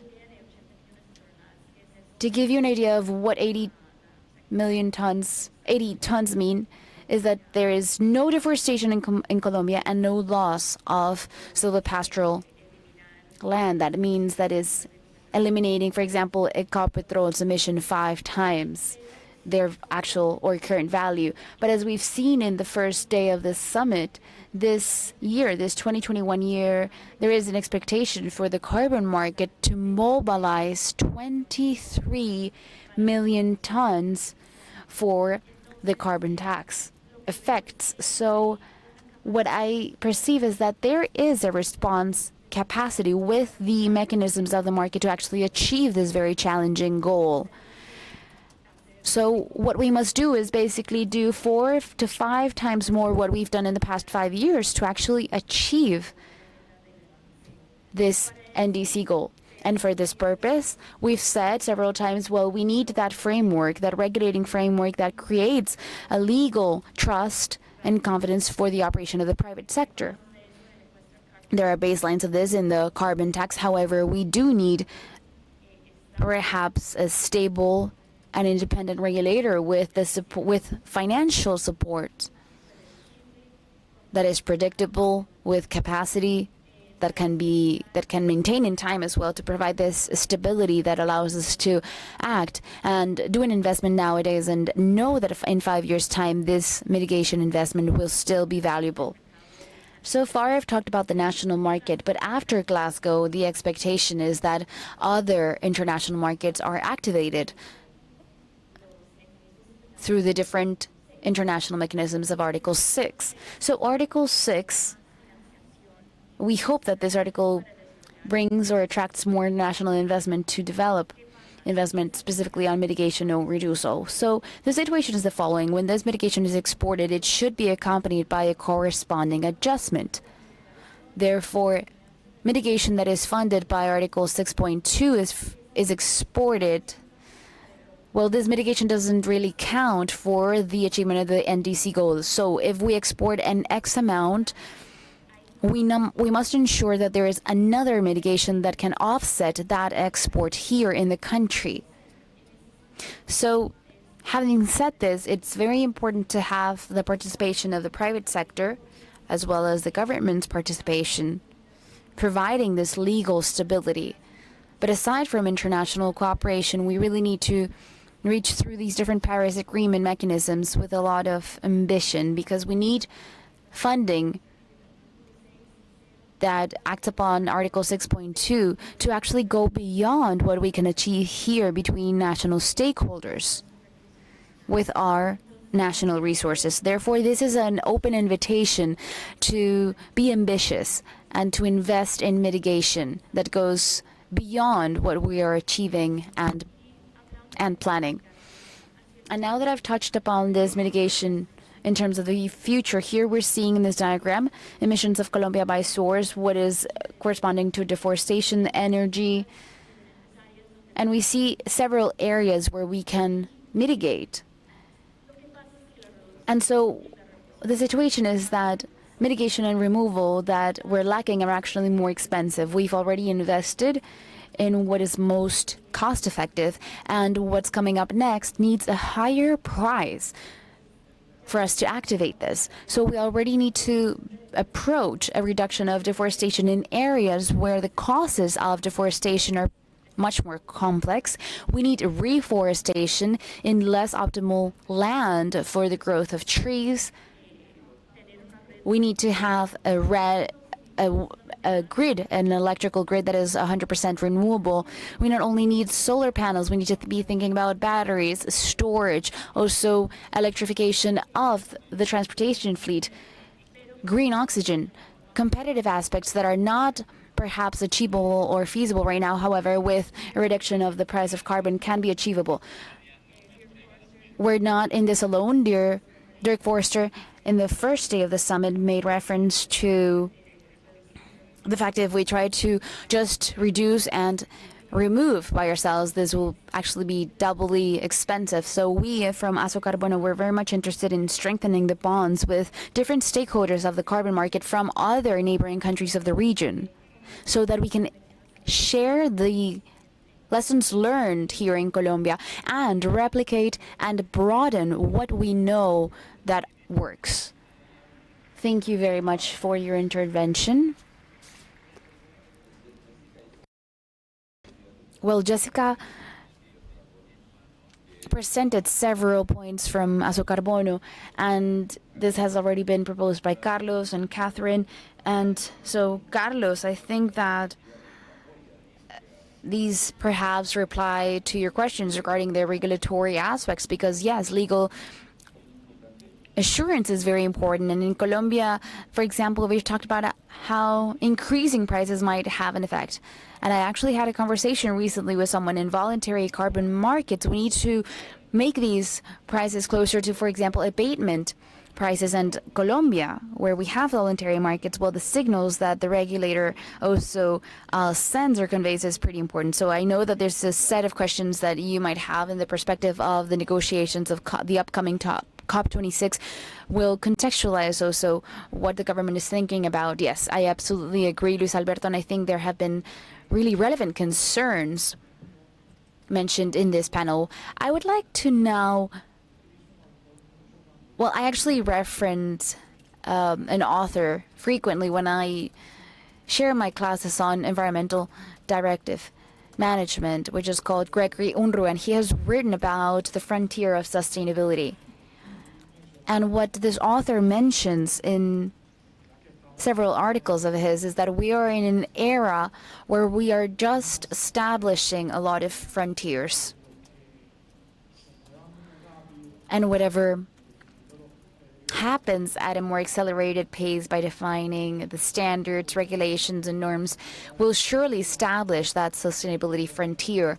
And this, to some extent, will create a competitive advantage not only for companies, but also for the ecosystem. And mentioning ecosystem as a set of companies, actors, and so on.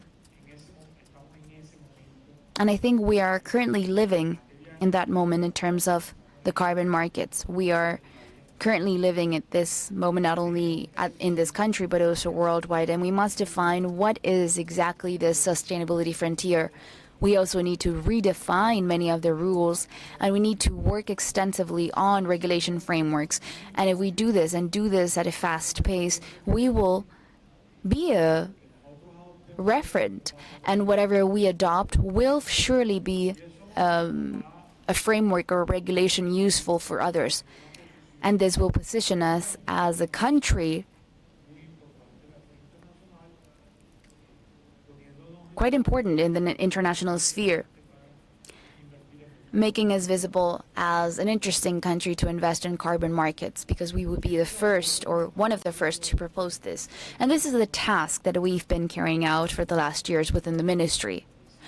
Firstly, we've been focusing on the updating of NDCs, and this has positioned ourselves within international dialogue. I'd rather say in a very good position, and as I mentioned in one of my past interventions, it's not about having a capricious number of NDCs. This is a number of NDCs that is very well argumented. It is backed by figures and measures that have been accounted for, specific measures that will certainly lead us to this reduction. We have a gap because we have measures up to 30%. We have a gap of 14%. And we're doing studies to close this gap that can lead us to that 51%. Therefore, added to this, our 2050 strategy is our long-term strategy. And it has recently been approved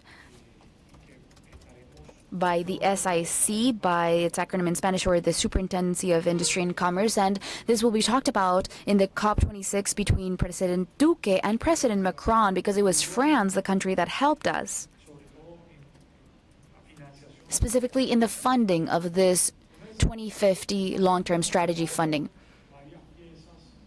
So we are joining different pieces of the puzzle together, and added to this, the carbon market topic is really important. We're also carrying out interesting efforts in this front. We must remember that Colombia at a regional level has been pioneer in the establishment of carbon prices with the carbon tax, an outcome of Act 18 1819 of year 2016 and Act 1931 of year 2018 as well, where we've also created a national program of tradable assets that is much more focused to the regulated market, and that in which currently we're working on the regulation that will allow us to create this mechanism. And the carbon tax has also mobilized several resources. For example, I have a data here, or a fact. To 2021, we've received 4,431 requests up to June 2021, and this represents about 42.5 million tons of CO2 that will be reduced at the national territory, 8 million tons reduced internationally, and most of these initiatives are coming from the forestry sector of 64%, next to or followed by the energy sector with 19%, and a little less percentage from the industry sector. And this more or less represents 34 billion pesos for no causing and 41 trillion pesos from the carbon industry. And these are very interesting figures, and we seek to keep on boosting or driving. And I want to refer now to what we're working on related to the most recent law or bill that we've just issued in Congress. And we had a lot of debate in this point, and I would like to reply to Jessica's question on the legal assurance. So there's been a debate on which should be the institution that should manage everything related to carbon-related markets. So we have the financial superintendency, and I think this was also mentioned in previous panels. And this entity regulates financial markets. There is also a superintendency for public utilities that regulates, for example, markets for drinkable water, energy, and so on. Therefore, the question is, which should be the entity that regulates this market? And in reality, and I must be absolutely honest here, we do not know the answer to this. We do not know if it should be the Ministry of Environment, if it should be, for example, the Financial Superintendency or the National Authority for Environmental Licenses. And this is a question that we must answer soon within the government. And for this, we also published an article within this act that I will read. And it is the Study Commission for the Promotion and Development of Carbon Markets in Colombia, Article 20. So basically, this is a study commission that will study the potential of carbon markets in Colombia. And its purpose is to recommend or make recommendations to the national government in terms of regulation of such markets and for the reorganization of the organizational structure of the national government required to drive these markets as a new economic sector and an effective tool to reduce GHG gases for transparency, parameters, reliability, quality, and integrity, and additionality in terms of environmental matters. We will consult experts as guests, and the commission will be created by the latest in the 3 following months from the date this law enters into force by the Ministry of Environment, also the Ministry of the Land organization from the Ministry of Environment, and the subsectorial director of the National Planning Department, and 6 different national and international experts. So I believe that this is a very good signal if this act or law establishes itself in a robust manner, because as it is clearly stated, we need 6 experts. We have 3 national government experts, but we have 6 international and national experts. And the objective is that we are provided recommendations in the following 6 months. So if we have, or if this law passes Congress by December, we should have conclusions for June of next year on this specific topic. And we as a government, obviously as the most interested party and as the proposing party of this article, what we seek is exactly this, to create this sustainability frontier, as mentioned by the author that I refer to, because here we have a set of questions that we must certainly answer, and we cannot just answer this from the government itself. And it is not adequate that we ask the questions and reply the questions, because this is not the way of carrying out effective public policy. As I mentioned, the most effective public policy making is the policy that is accomplished, the one that is actually compliant, not just written in paper. And the best plans are the ones that are actually done, executed. It's not the most elaborate ones on paper. Instead, these are the ones that are actually implemented in reality. So next to this, I think that in this bill or law project, I think we have this great opportunity with this commission. Aside from this, I think there are other topics that are much more related to procedures and processes. I've talked about this topic with several, that these mechanisms are simpler, in a way friendlier. And within these modifications of 1457 law of 2018 and decree 926 and 446 of that same year, this part is stipulated, for example, safeguarding. And there's also an article in the law, which is article number 18. And for those of you who haven't read it, we've invited you because I think there's a specific title for carbon taxes. And I think that this debate should be nurtured, should be seen with a lot of professionalism within the Congress, because I believe that there is an opportunity here to be able to increase significantly this curve that was shown just previously regarding the development of carbon markets. And on the 18th, or with this 18th article, we modify the discussion on climate change. And here regarding MLV systems, we strengthen information systems that are conformed by the mitigation mechanisms, the funding mechanisms, and I think we are still, or we're trying that this is absolutely integrated within the interoperability system. Therefore, I think that there are very interesting articles within this bill, next to everything that we've talked about. I think there will be a huge opportunity, and we will continue updating Article 926 from 446 and 1447 as well. And within this world, we are composing several working tables where we can start really building this in the most participative way possible, and not just by public consultation, but instead that we all think collectively, how can we make this much more dynamic, of course, under the principles that we as government can build, because we can build this jointly, right? But we should do this under certain principles, and this doesn't mean that we compromise certain principles. There should be transparency, that we, through norms and regulation, can provide fair prices and equity, and so that benefits actually reach communities at a local level, which is one of the most fundamental components of what we believe we should do. So we have a lot to prove during the COP of what we're doing here in Colombia. We have results of the work that has been done before. We also have different documents with our NDCs, with Article 2026, and with the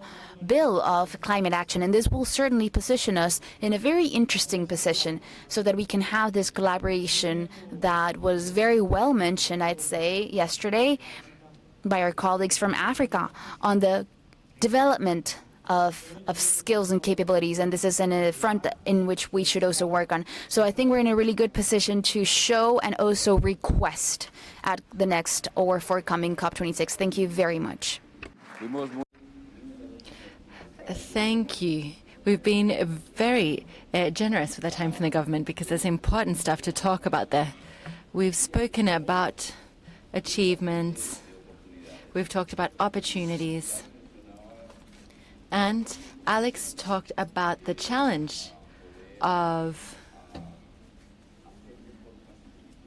making institutional reforms that require a sectorial transformation. And that's a very significant challenge. But based on everything that has been said, it seems that there are certain initiatives, or challenges rather, that are more significant.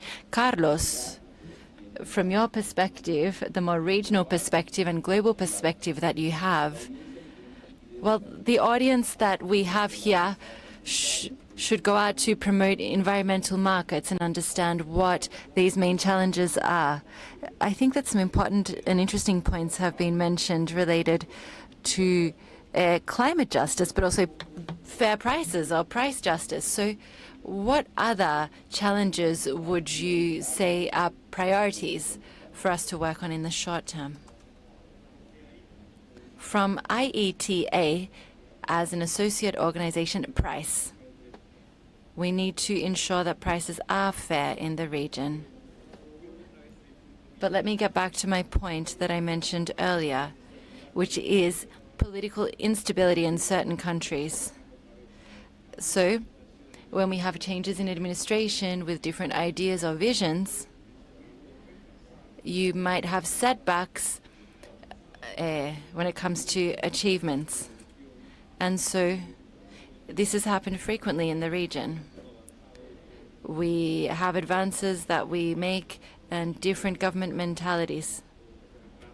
And we see things that get decelerated or damaged. And so I think that as an association, we need to look at really important elements in the region. And Jessica, you spoke about some challenges. So the private sector and communities, well, what do you see? So based on what was said this morning,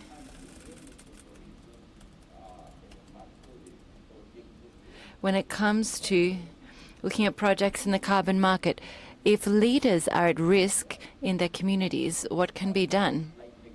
I think Angela spoke a lot about integrating systems and took into account a lot of those challenges. In addition to political instability, we have a specific situation occurring in certain regions, not only in Colombia. Okay, this is happening in the majority of, or in most of Latin America. Something very interesting about the Colombian carbon market has been this involvement from different regions when it comes to mitigation projects. This is a new sector, a new market that has managed to integrate communities that have been removed or excluded from the national economy for a long time. In order to continue with this and move to regions, we must involve new communities and new types of projects. We haven't seen, for example, carbon in agricultural soil or in agricultural land. And I think there's still a long way to go. But something that we do need from a sectoral perspective to achieve this is also financial support from the financial system, which is to say from banks, from insurance companies. Something that I see as a challenge is that the financial sector and banks do not yet understand a new sector in Colombia, in the region. So a lot of the time for companies in that sector, it's difficult to access loans or other types of financing to expand these activities. So I think greater capacities and training in this sector, the type of economic activity that we carry out, is important so that we can involve these entities and also insurance companies in our sector. Thank you very much. Catherine, in some of the seminars or sessions that have been held for Latin America, we've seen the importance of what you just mentioned, which is experience exchange. Today we've spoken about the presence of different representatives from West Africa, for example, and the point is, of course, to build more bridges between experiences, to share them. When it comes to international cooperation, what challenges do you see to support countries in these exchange activities. Previously, we have spoken about the need to share experiences also from a regulatory perspective, or to share experiences amongst market regulators. USAID has been key in this. What challenges do you see as cooperation organizations when it comes to supporting these kinds of exchanges? We've actually been talking about this quite a bit at USAID. We've been developing a new strategy. And so we've been talking about the opportunities, such as scaling up things that work, such as we see the carbon markets here in Colombia, but also building on our experiences and really creating systems change. And so the carbon market is a wonderful example of systems change, of changing incentives for new behaviors and for really rewarding good stewardship. So how can we introduce that type of systemic change in different sectors? How can we do that in the agricultural sector, in waste management and urban governance?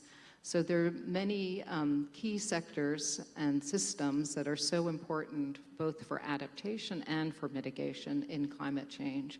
So what we in AID really hope to do as we develop our new strategy for the coming years is to really take on that systems change, to take on that integrated approach that we were hearing from our colleague from IUCN.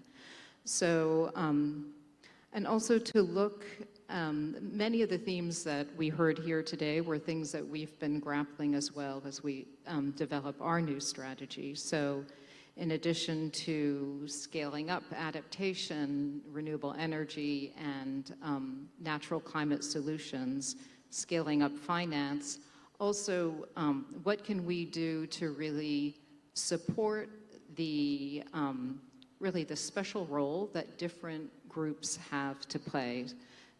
We think in particular of indigenous peoples and of their unique role to forests in particular, but there are also other places where we can see them as actors who have a very important contribution to make. We also have been thinking a lot about youth and about women. We see youth in particular really embracing the issue of climate change is so important for their generation, and what can we do to support them as agents of change. So those are some of the things that we've been thinking about that are both challenges and opportunities. And then finally, just how do we do our work? And we've really been thinking about what principles do we want to engage in, and they're similar to some of the principles that we've heard people talk about here today. So really a dedication to nature-based solutions. They're not always the solution, but so often they are a more cost-effective solution, really when it comes to adaptation as well as mitigation. That is so important. But also the private sector engagement and really looking at the principles of equity and inclusion in everything that we do. So those are definitely goals that we have set for ourselves as an agency as well. And we do look forward to partnering here with others to figure out how to do that in the best way possible. So those are some thoughts. Muchas gracias. Y se le puede preguntar si... Thank you very much. Perhaps we could ask if the Congress will be approving more resources for these kinds of projects, or would we have to ask the Congress and the ambassador about that? Is there the possibility of having more resources from the U.S.? Esos recursos, no, yo lo digo porque esos recursos han sido determinantes para el acompañamiento, ¿no? So I will say the president did make an important announcement, I think now it's 2 weeks ago, that he would like to partner with our Congress to double the U.S. contribution to international climate action. So that, of course, will depend on our Congress to make that decision. What we have looked at is also how do we partner with other sectors to build the resources, human and financial resources, that can really spur climate action. So again, it's that theme of integration. How can we reach out to our colleagues in education, in agriculture, in health, and really help them understand what role they can play, both to reduce climate vulnerability as well as to reduce greenhouse gas emissions. And that, again, is one thing that we have found to be very important, is to appeal both to a community or a sector's climate vulnerability, and how can we help them reduce that vulnerability and at the same time reduce emissions. And that is a message that is often well received, because you are starting with the vulnerability and then asking for the contribution. So Eso es muy buena noticia, que van a incrementar. That's excellent news to hear that there might be a doubling of resources. And let's hope that that will also be good news for Colombia. There's a lot of expectation around COP26, Alex. Colombia is very committed to justice. We're looking at prices, etc. People are saying that's really easy. Nature-based solutions, of course, have critics when it comes to entering this mechanism, but I would like to hear about Colombia's position here. What expectations are there? What possibilities is there for these kinds of schemes to be strengthened in order to start using these indexes? Is there enthusiasm or not? That's really the question. Yes, of course there is, of course. Colombia is extremely enthusiastic, despite all of the problems that we have seen when it comes to the organization of COP itself. The trips that people need to take, hotel availability, quarantines, etc. That becomes an obstacle or a barrier to negotiation. But nonetheless, we are very excited. We are going to have a pavilion where we are going to carry out a series of events. We'll be talking about mos or páramos. We'll be talking about oceans. We'll be talking about circular economy. We'll be talking about our 2050 strategy. And part of what we need to do, or part of our aim in our pavilion, is to show everything that we are doing and to show how this is aligned with all of our climate goals in the country. And so if we mess up our mos, then we'll have an environmental impact. And we are the first, and the same with the oceans, we are the first country in the world to have a blue hydrogen project. We'd like to expand this to the initial zone.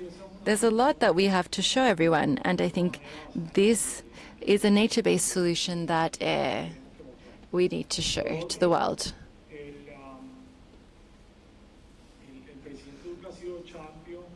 President Duque has been a great champion of looking at a connection between biodiversity and climate change. He wants to show this at COP, and we have to work to bring these together. But when it comes to specific negotiation topics, we have very high positive expectations. Of course, when it comes to Article 6, there are still a lot of doubts. But when it comes to ambition and specific goals, we want to come up with an organization that really supports fighting against climate change with carbon markets, and that we establish the right rules there, that we also finalize our rule book when it comes to our projects, and we need to look at the Santiago guidelines on loss and damage. And we want to start deliberations about new collective goals and quantifiable climate financing. So we have some very specific goals here. I think that the declaration that we are adding our voice to as part of the climate movement is very significant. Prices will be very important. We need to go in with a clear signal that developing countries and South-South cooperation is important. We have signed a declaration for price equity, and this is going to be extremely important for Article 6 negotiations. So I think we have a clear package and clear expectations.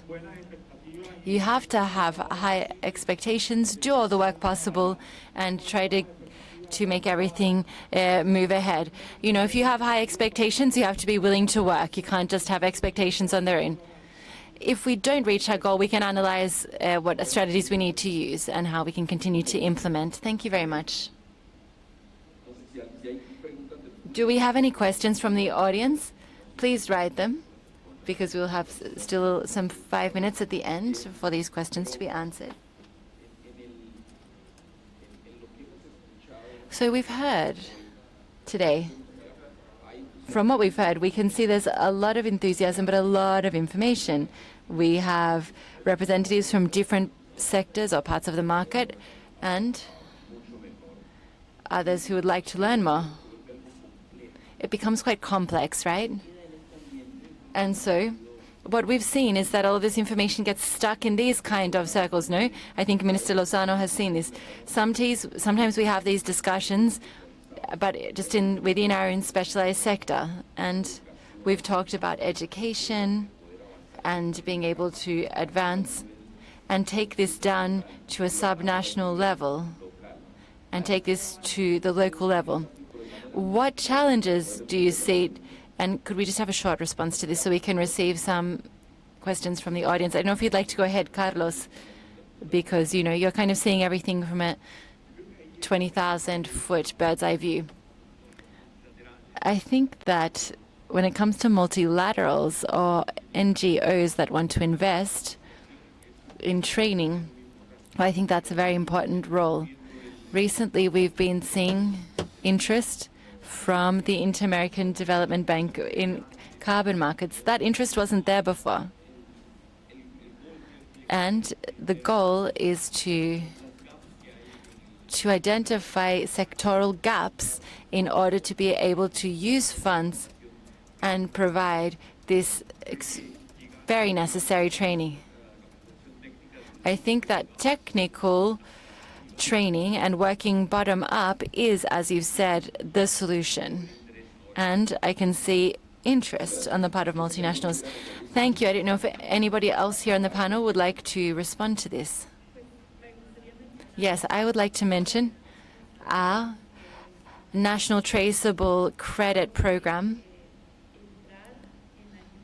And I think starting to execute this program will, of course, represent enormous national training efforts so that all productive sectors can really start to understand what GHGs are and how they can be measured and reduced.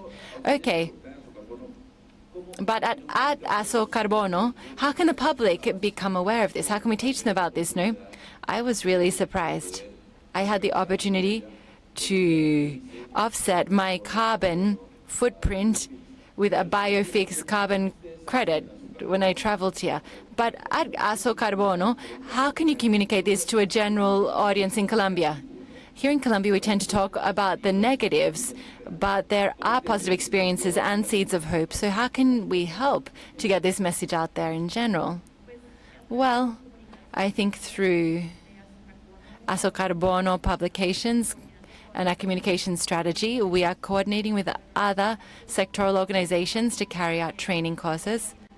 Not necessarily for the general public, but yes, for company or business members, etc., so that they have a better understanding of the carbon market and the opportunity that they have in the market.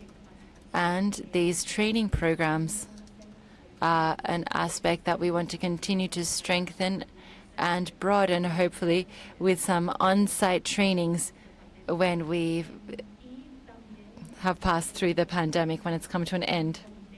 We also have a communications committee at ASO Carbono to strengthen general communications from the association to the general public so that we can tell people more about what we're doing in our carbon market, what we are achieving, and what we are contributing to the country. Fantastic. Yes. Would you like to add anything? I think it's really key that we simplify the language used. We use a lot of our own specialized language and jargon, and that is no way to get through to our citizens. We have to simplify the language used. At the government, we have a program called Colombia Carbon Neutral. And the idea of this Colombia Carbon Neutral program, well, we have 100 companies that have signed up to participate so that they can measure their carbon footprints, they can certify these, then they can be certified as carbon neutral and then go through a verification process so that they can trade these reductions where applicable. So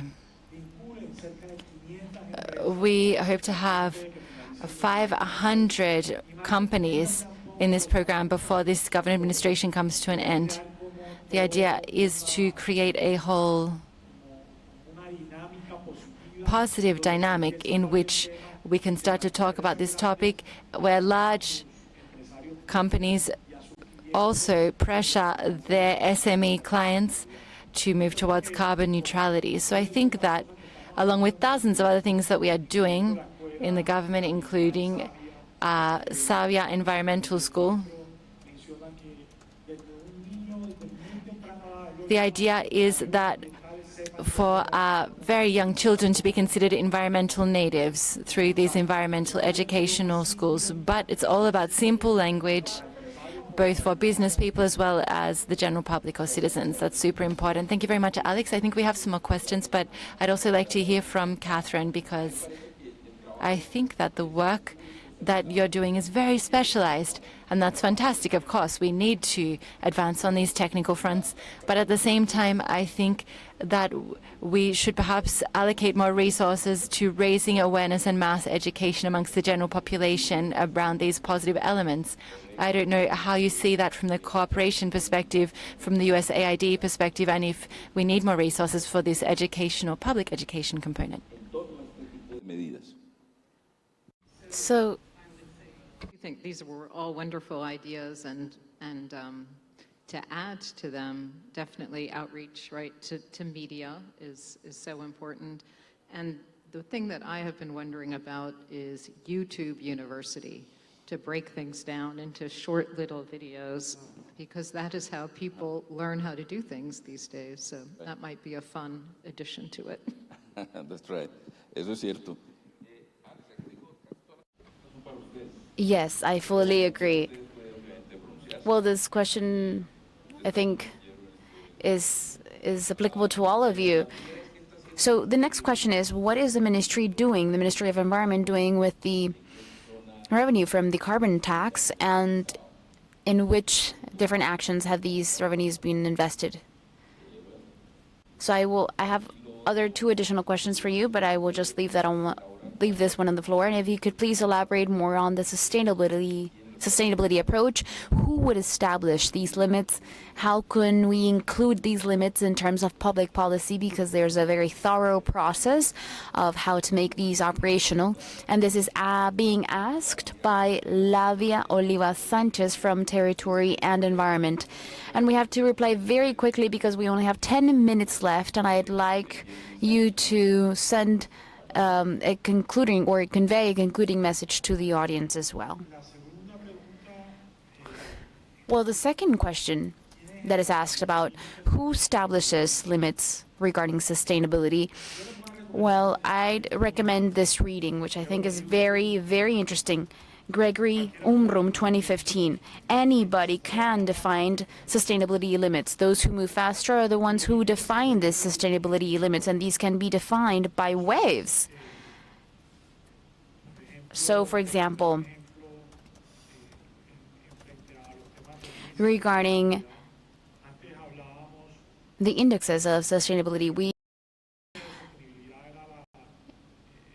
talked before, for example, at a company level, about corporate social and environmental responsibility. So responsibility in company terms were very much determined under these meanings, and this is under evaluation currently.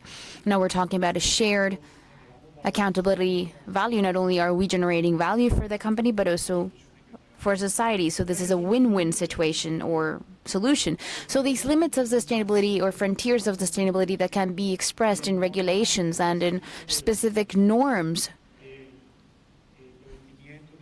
for example, emissions, waste, and so on, or landfills, are basically defined by those parties that can define them quickly, or those who can actually prove that they can apply them. So when we are issuing, for example, command and control type regulations, where we basically carry out a scan of the situation with the industrial sector and with the technological tools available, and if there is a technology that is proven that can be implemented within certain limits, we basically adopt those limits, and therefore we have a competitive advantage in relation to those technologies. But this is established by the regulating entity, is that correct?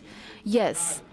But with technological solutions, yes, and with information available within the market as well. So for example, I have a case, so regarding the integrality that Angela Andrade was mentioning this morning, just the fact of the proposals of companies would be insufficient, right? And regarding technological advance, because there are other perspectives, yes, but this is one sole specific example. Here we're talking about a specific example about a limiting regulation of control and command. But in general terms, when we define the sustainability frontier, this sustainability frontier is contemplated with the full available information, and this is not a scientific and methodological process. It's just, let's say, happening along the way. And to which extent we as regulators can define it and frame it in relation to a regulation. So to speak, I think this is what the question was referring to. So you define this based on this process to basically gain a bit of time.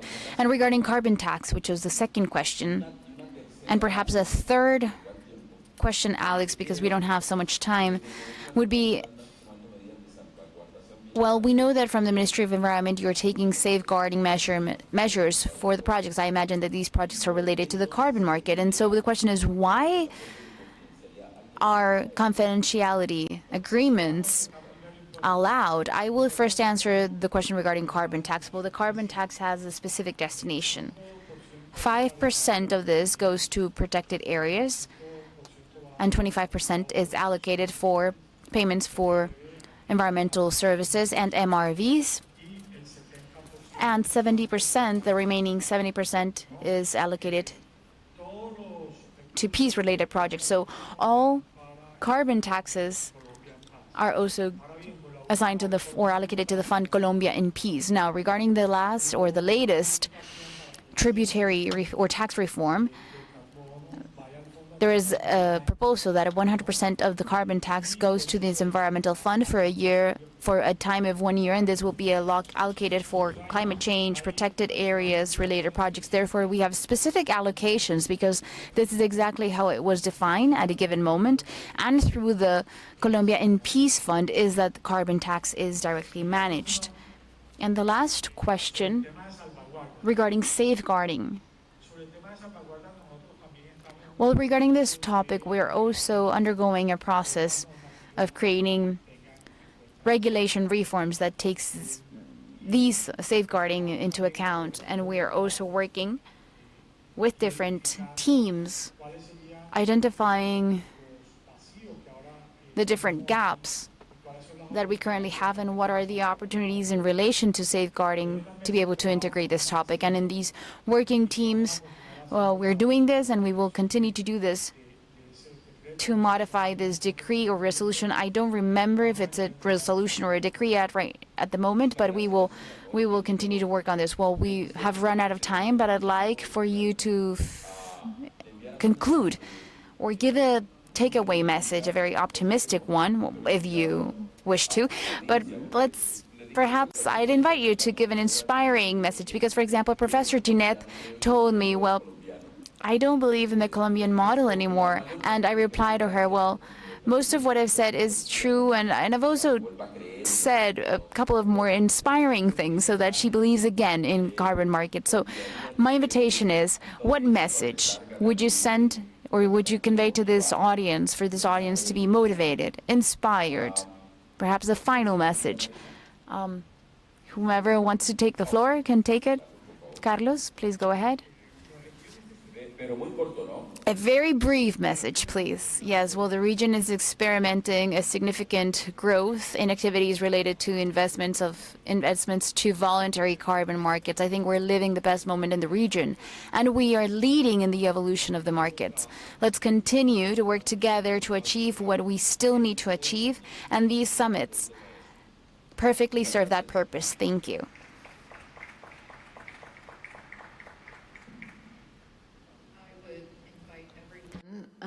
Each of you has so much knowledge in your area, and each of you can benefit from someone else's. So I would urge you before you leave today to get the contact information, use your phone, get the contact information from someone who works in a different aspect of it, and keep up your conversation that you started here today. Thank you.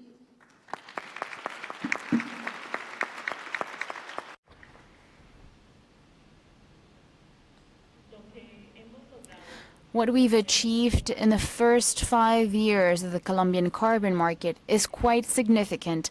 The growth we've seen in the reduction and removal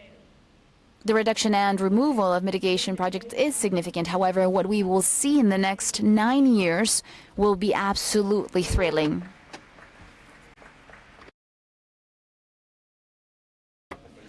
Dr. Alex, I think you will have a conference exclusively for you because there are lots of questions forwarded to you, so your message must be very powerful. Well, the national government is absolutely committed to the strengthening of carbon markets, and I just would like to take a brief moment. Well,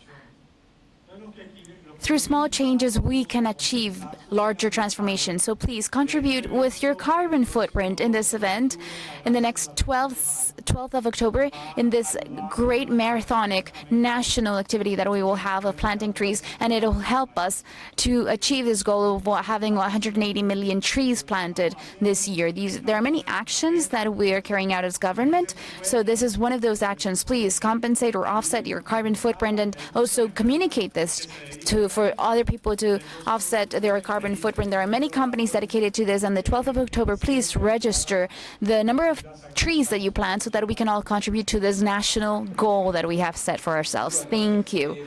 Thank you very much.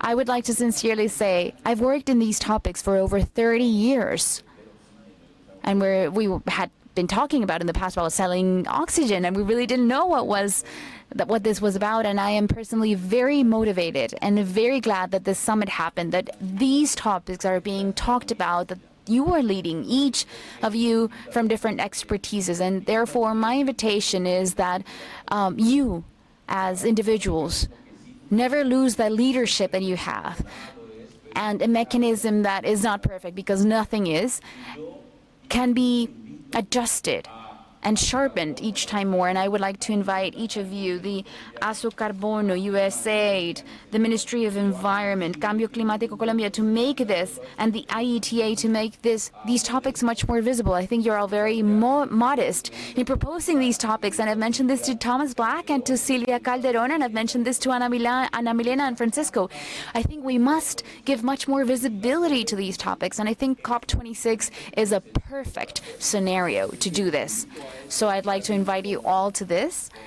And as a Choco region inhabitant, and as an Afro-descendant Colombian, and as a person that has been actively participating in the environmental sector, and also as a Latin American, I feel absolutely proud of what we're achieving in the region. So congratulations to all. Thank you.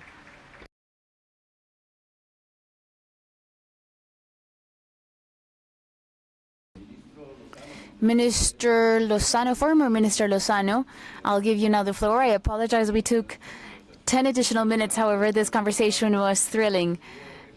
Yes, this conversation was fantastic. I agree. And thank you to our panelists, and thank you as well for your job as a moderator. And I think I'm feeling a similar emotion as you may all be feeling. We feel very, very glad that this first summit was carried out. I think we have encountered with friends, we have made new contacts, and we've strengthened and renewed our convictions, and we have felt that there is a path that certainly has been a difficult one. However, it makes utmost sense. And perhaps we feel a bit of nostalgia because, you know, the better the things, the quicker they end. And we feel that time is running out for this summit, and perhaps that is exactly why I empathize with this feeling that you've just mentioned. Yes, we know that this summit is soon over and we will have to go, but we will leave strengthened and feeling much better, renewed by what has happened in these last 3 great days. And as goodbye is, or the moment to say farewell is coming soon now, I'd like to give thanks to Azocarbono, to the IETA, of course, to the USAID and the Ministry of Environment. I'd also like to acknowledge the effort of all the members of the organizational committee of this event, to Alexis Leroy, Francisco Ocampo, and I'd like to, of course, thank Ana Maria Rocha, Jessica Wade from Azocarbono, Ana Milena Plata from Azocarbono, Carlos Trujillo from Azocarbono, Carlos Córdoba, Elisa Spatford, Susana Vélez from IETA. I'd like to also thank Silvia Calderón, Luis Fernando Jara, and Thomas Black from USAID. I'd also like to thank the team from the ministry, the minister, the deputy minister Galarza, Alex Saer, Daniela Orzuola, Abraham from Azocarbono. I'd also like to thank our international guests. It's been very, very pleasing to have you here. To Natalie from the Dominican Republic, Mr. Osman, the Guatemalan delegation, to everybody who made this event possible. To all of those of you who contributed with your efforts and who allowed us to have these marvelous days. So the closure will be, as you know, in charge of our minister, ambassador, and a friend, Patricio Lombardi, who has achieved his promise, and he is wearing a Caribbean typical shirt, linen shirt, to conclude this summit. Thank you, Patricio, of course. Thank you for your collaboration, your presence, and I'd also like to tell you that this is an event that has been offset with credits from the Red Butata project, and I'd also like to share or convey that we expect that we can meet again in 1 year time, the second summit, climate summit of Latin America and the Caribbean, and who are participating today hopefully will be joined by many more people next year, and that we can have an annual meeting here. And at a personal level, it has been an honor for me and a pleasure to be joined by you. I learned a lot in the past few days. I learned from human beings that lead just causes, from the environment sector. I think there has been less dancing. I think teachers made their best effort, but I think we really learned about the marvelous fact of joining our efforts in this job and joining life purposes. Thank you all. Dear Minister Patricio, you have the floor to conclude our first summit.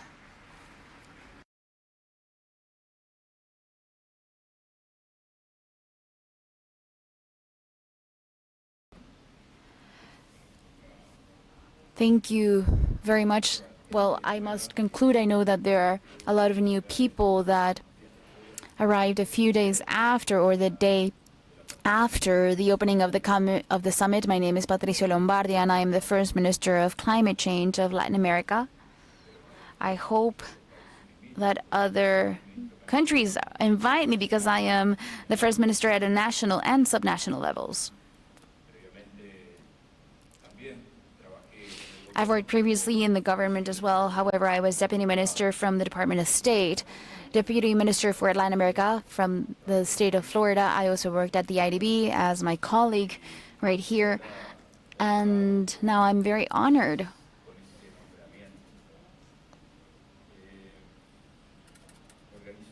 with this appointment. Now, as organizers, I'd like to thank IETA because they are the mavericks. They are the pioneers in this topic. And I think you share formidable lessons with everyone. I'd also like to thank Asocarbono, starting by Ana Milena's presentation when we opened this summit. This was absolutely impressive, and also all the interventions from the different representatives. The support of USAID has been fundamental as well, and I've also seen officials of USAID outside of this venue talking and interacting with all of us, and really committed and interested and invested in everything that we can build together. I'd also like to thank the Ministry of Environment and Sustainable Development of Colombia for inviting us and for making our visit so pleasurable. I'd also like to thank the minister, the deputy minister, my friend Nicolás Galarza. I understood he is sick. However, we had his participation in the first days, and it was really important to have him here.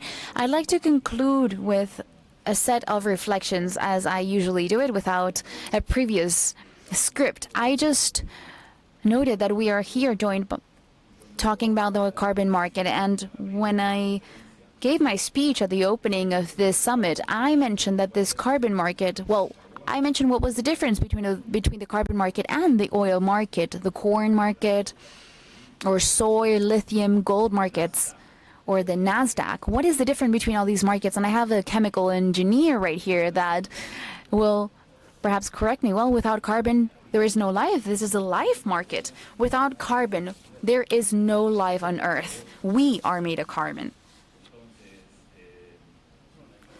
So animals, flora, fauna, human beings, we are part of nature. We are nature. We are part of everything. And I think this is not to be undervalued. This is a topic that requires a comprehensive analysis and a holistic approach. And as a climate change minister, aside from coming from a very, very small town in Argentina, the second smallest town in Argentina, only with 2% of territory of the national territory that conserves 50% of biodiversity, as the Minister of Climate Change, I have a cabinet of climate change. And in this cabinet, I sit down with other ministers, the Minister of Treasury, Minister of Production, Minister of Agriculture, and we look eye to eye. Because this is not a scenario for us to work in silos or as islands. And I am referring back to what my colleague said. Well, the COP26 of biodiversity separately from the one of climate change. And I think that we must put this to a halt. We need to join forces. So we first should understand that this chemical element sustains life, that all organisms that live in our planet must or owe their existence to carbon. This is quite important, right? We talk about conservation and we talk about biodiversity. And I think this is where I want to touch upon the holistic approach, and I want to refer to a phrase that I mentioned in my opening speech. Conservation without money is just conversation. So, countries and subnational states, signatories of these accords, we are environmental accountable parties. We are countries that are environmental creditors. And I also would like to greet Mbaye and Osman, how important Africa's presence has been in the summit. And I was actually thinking in this geopolitical mechanism of climate, as John Kerry mentioned a few days ago, and how it's been said that this should be bottom up, how important it is the work that we carry out in the municipalities and the local communities and to take them into account. I've also seen a union of Latin America and Africa. I must be sincere. I think we're used to being debtors, meaning we are countries in debt. However, in this topic specifically, I think the table turns around. I'm asking myself, where is the first world and the third world regarding or in relation to topics such as being caring and loving to the environment, to the planet? Because our planet is everything. It's life. And that's why I talk about love. So we are environmental creditors because we provide ecosystemic services. A biodiverse forest, as I mentioned, provides several ecosystem services, as my colleague from Peru mentioned previously, that they've exported based on this. So I think we shouldn't lose focus. Of course, we must be very clear on the regulations, the market, and so on. So as we are used of being countries in debt, we must sit down at the same table with the great nations, the greatest nations, and look them eye to eye and also understand each other as environmental creditors, but also understand our position. I think it's time to, as I mentioned in my another phrase and from my opening speech, I think we need to make these tangible markets, such as the lithium, gold, other markets. We need to make tangible what is untangible. And I think regarding commitments of 2030, and we're requested commitments for 2050 and reductions of emissions. And I'm asking myself, what about the Paris Accord of 2015 and actually assigning or allocating the funds or the money? Where is that commitment exactly? I think we should go after this commitment as well. We cannot just continue committing to 2030, to year 2050, and money is nowhere seen. We have scientific information. We have a great deal of scientific information. The IPCC gives us an enormous amount of scientific information. Scientists know what's happening. NGOs know what's happening. International organizations know what is happening. The UN knows, scientists know. What are we lacking? Political courage and private sector courage. I think we have some reflections here. We are not islands. Everyone must come together. And that's what I wanted to bring to the table for this close. To our organizers and our supporters have names and faces. So I would like to thank Ana Maria Rocha. I think you all know her. I would like to thank the only person who would have thought of this for being the ambassador, or choosing me as the ambassador for this summit, Alexis Leroy. The 21st century is not the same as the 20th century.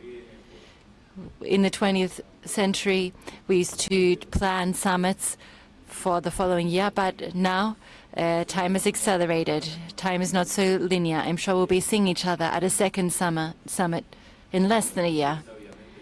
And as Nicolás Galarza, the Vice Minister of Environment for Colombia, he so wisely said that we have signed a coalition agreement, and that's going to be a seed that will be growing very quickly. Let's keep working in this fashion. Gabo said, let us discover our ecological media. We must live in harmony with flora and fauna. We are nature. We must discover our ecological media, as Garcia Marquez said. So let's add a bit of poetry to the carbon market. Let's put our souls into it. Let's put love into it. This is what I wanted to share with you. This is a live market. Its heart is beating. It sweats. It lives. So we need a bit of soul, a bit of love, and a bit of heart for the carbon market. That's the message that I wanted to leave you with today. Thank you very much for having thought of us in the Misiones province as ambassadors for this summit. and I'm sure that we'll be seeing each other very soon, and there will be increasingly more of us working on this. Thank you very much.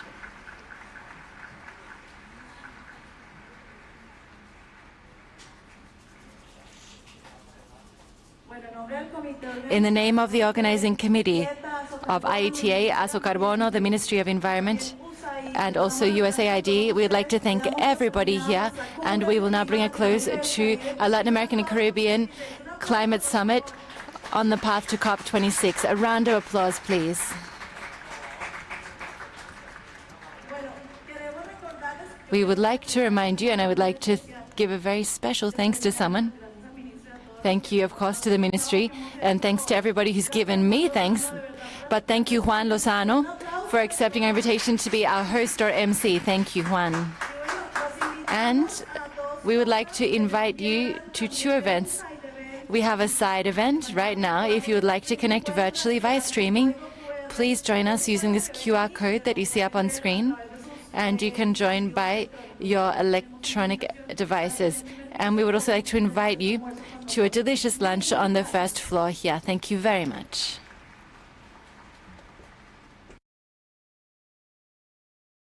Y por favor que no olviden llenar la encuesta. And please do not forget to fill out this survey. Thank you.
El seminario comenzará en breve. Por favor, permanezca en línea. La emisión está comenzando. Todos los asistentes están en modo de solo escucha.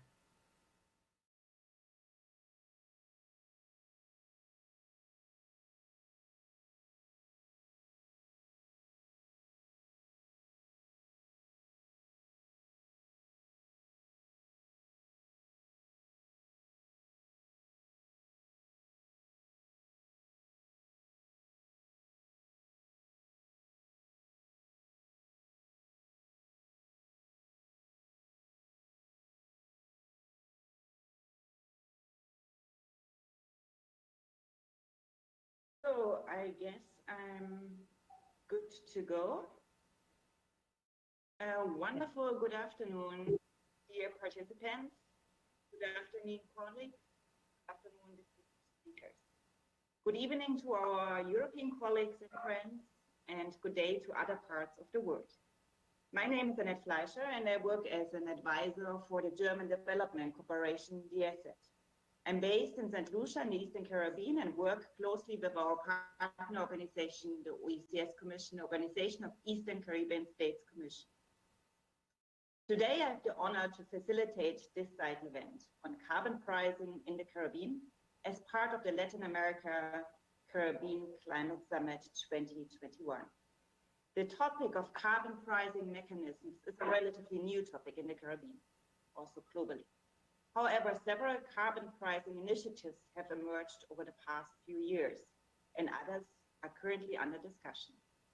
With just 3 weeks to go to the COP26 in Glasgow, this summit, in particular also this side event, provides an important and well-timed discussion and exchange platform on the future of carbon markets in the Caribbean.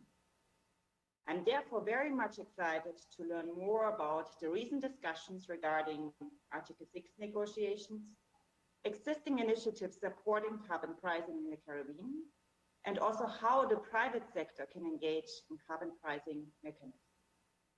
This side event is hosted by the German Development Corporation, GSZ's Global Carbon Market Project, and the United Nations Framework Convention on Climate Change Regional Collaboration Center St. George's. I would really deeply express my thanks to all the organizers, especially to Ava, in preparing this exciting event, and obviously also my El comité organizador, por favor, The organizing committee, please come up to stage.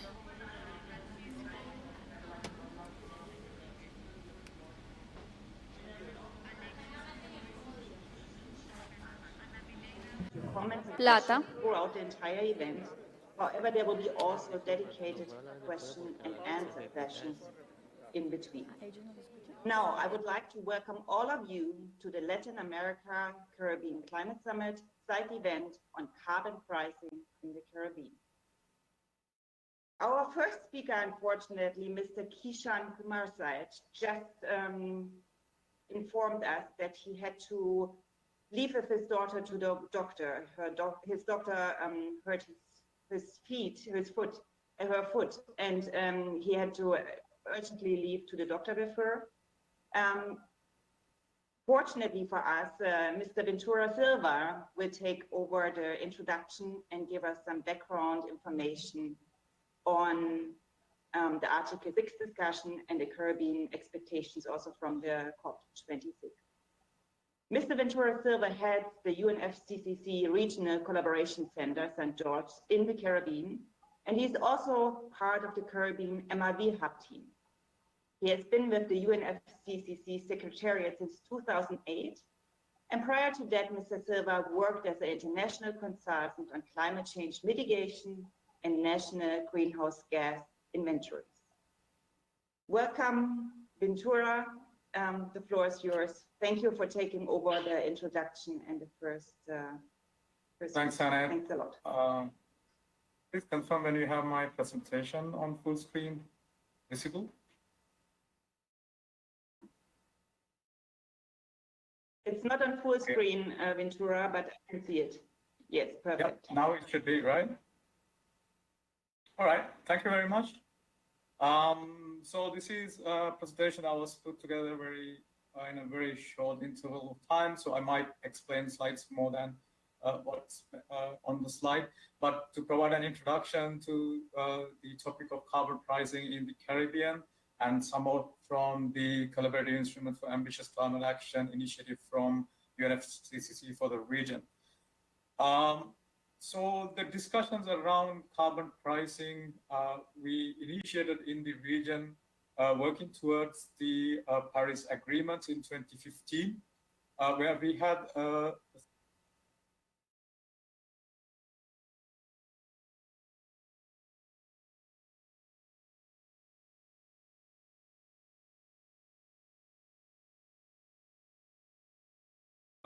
although we had several countries which benefited from that, mainly Cuba, Dominican Republic, and very few projects in Jamaica. Many of the other Caribbean countries actually did not benefit from the Clean Development Mechanism. And most of the projects that were starting late actually because of the current situation with the CDM, the price for CERs actually had not proceeded. But there are still quite a number of CDM projects registered in around 20s, and also close to 70 to 80 in the pipeline who have expressed interest in various stages of development in clean development mechanism. So post-Paris Agreement, we had a regional dialogue that we tried to request from the private sector what their expectations were in terms of the outcomes of Article 6, where we tried to get input from the private sector in what their expectations were in engaging on Article 6 related instruments. And as you know, we still do not have the final modalities of operation for Article 6, which we hope that we will get to know in Glasgow this year. So while these discussions continue, we continue to engage with the Caribbean countries to ensure that they became part of this discussion on Article 6, and they prepare the countries get ready for implementation of Article 6, whatever the mechanism that come out, that they set out to benefit from that through building capacity in the region.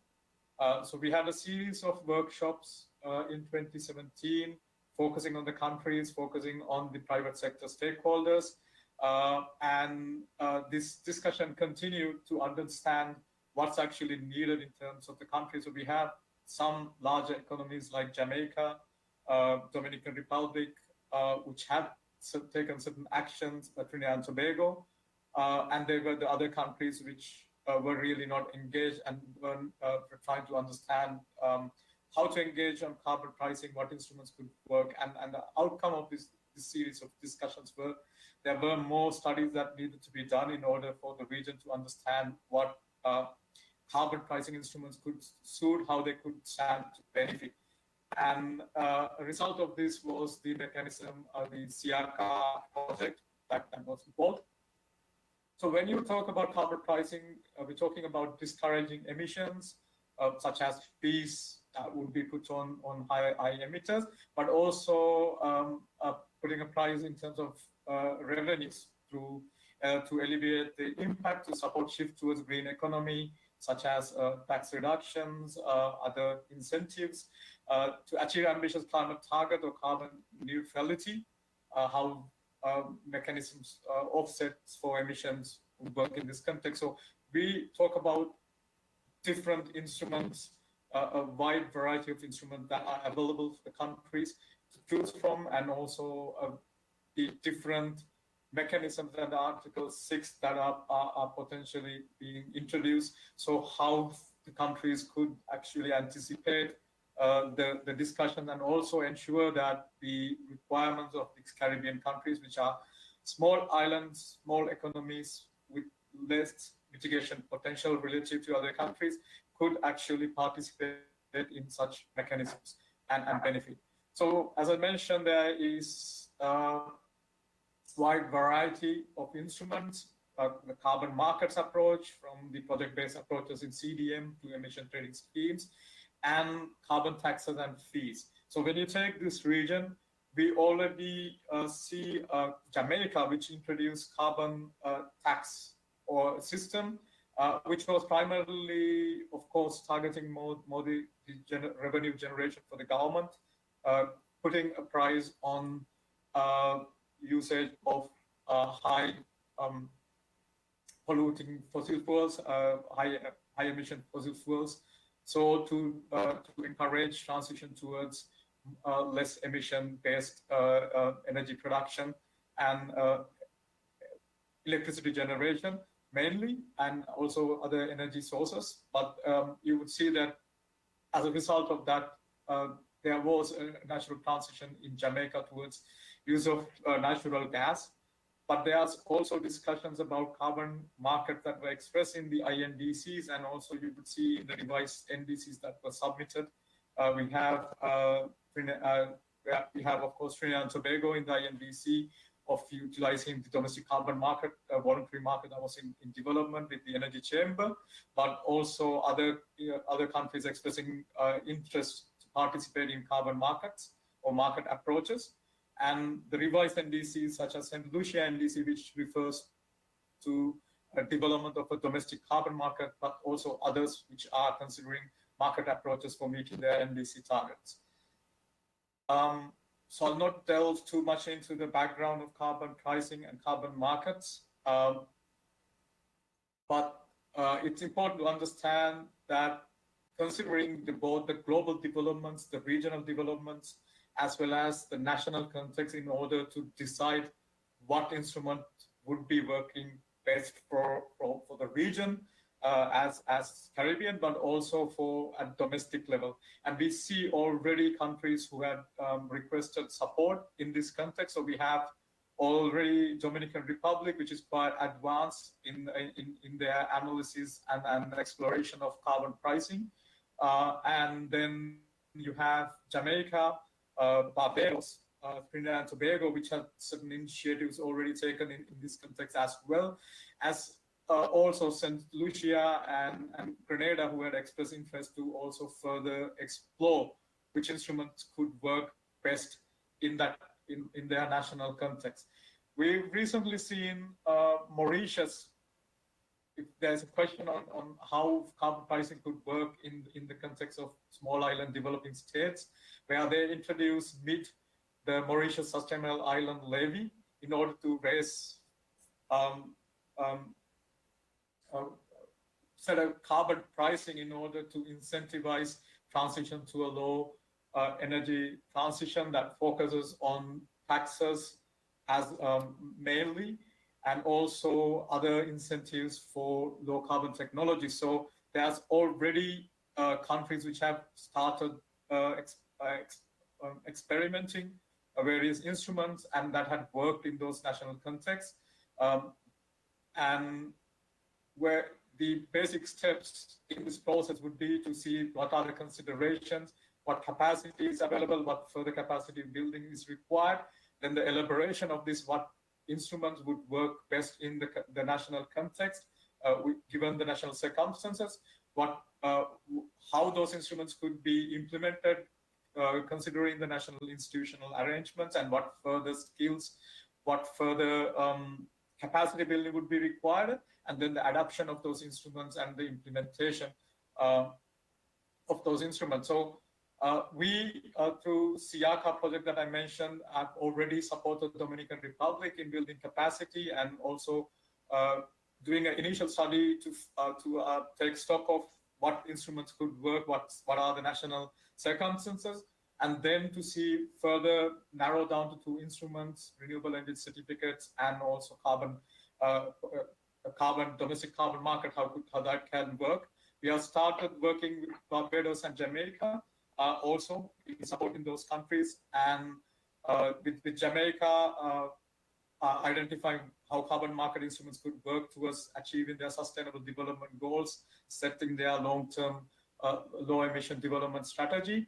And Barbados is initial discussion, and Trinidad, we have just completed the initial study of taking stock, and we are in the process of starting looking in depth into what instruments could work in context of carbon pricing. So it's important that no one size solution fits all the countries, even within the Caribbean context, although there could be certain similarities that we could learn from the other countries where other states have adapted instruments.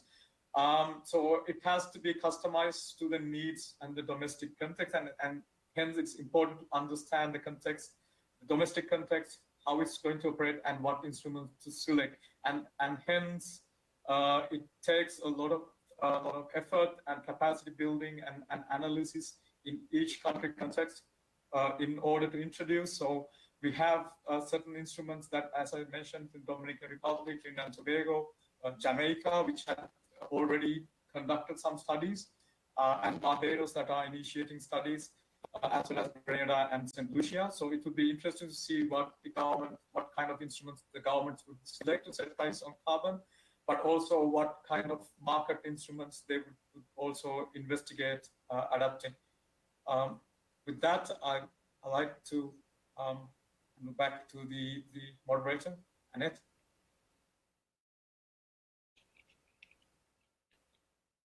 Thank you very much, Ventura, and particular thanks to you to take over in such a short notice and to give us an overview of what's happening currently on carbon pricing in the Caribbean. That was very, very useful to set the stage.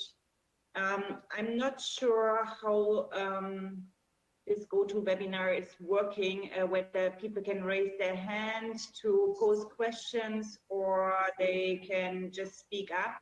So I would allow some preliminary questions with regard to the context and background for the moment to Ventura. Ava, maybe you can assist me on that. And if there's somebody posing a question or a comment, I would kindly ask you to introduce yourself before you post your question and comment. Anything with regard to the presentation you just heard from Mr. Silva?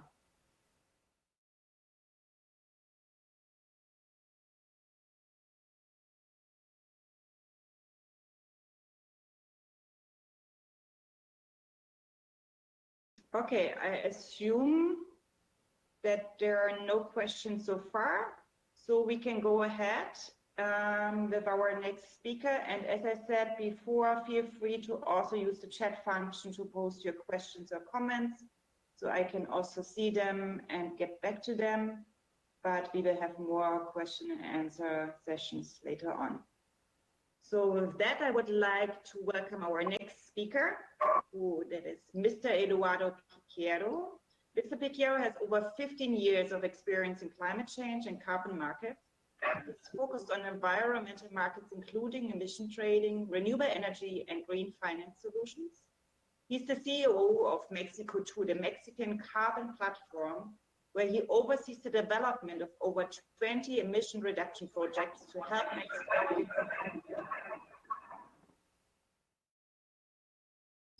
Sorry, I'm not sure what that was. Can you still understand me? Okay. So Mr. Piquero will introduce the topic of carbon pricing and various pricing instruments. So I'm very much looking forward to your presentation. And welcome back, Eduardo, the floor is yours. Thank you very much. Dankeschön, Annette. Thank you very much. Gracias a todos. Thank you very much. I'm Eduardo Piquero from Mexico CO2. That's the Mexican carbon platform based, of course, in Mexico City, Chile, now Mexico City. And I'm so happy to be at least virtually with all of you guys in Cartagena, in wonderful Cartagena, probably one of the most beautiful cities in the Americas.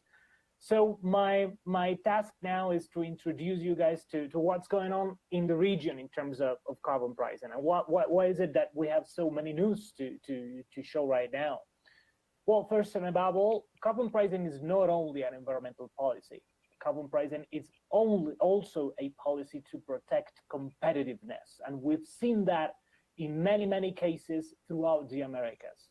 Countries, regions, subnational entities adopting a carbon price to protect their economies and to, I mean, not only for imports, but also to engage in conversations with new export partners. And also a tool for integration. That's what's going on in North America between Mexico, Canada, and the United States in terms of adopting carbon pricing instruments that are intelligible and in the future could also be linked somehow. That tendency will definitely be there in the forthcoming years. We'll see more and more carbon pricing instruments in the Americas because of the discussions in Europe in terms of the carbon border adjustment mechanism, CBAM. We are going to see a lot of them in Latin America, a lot of them. That's also caused because of pressure coming from our neighbor in the north, now that with the new government is pushing towards more and more climate action. And one big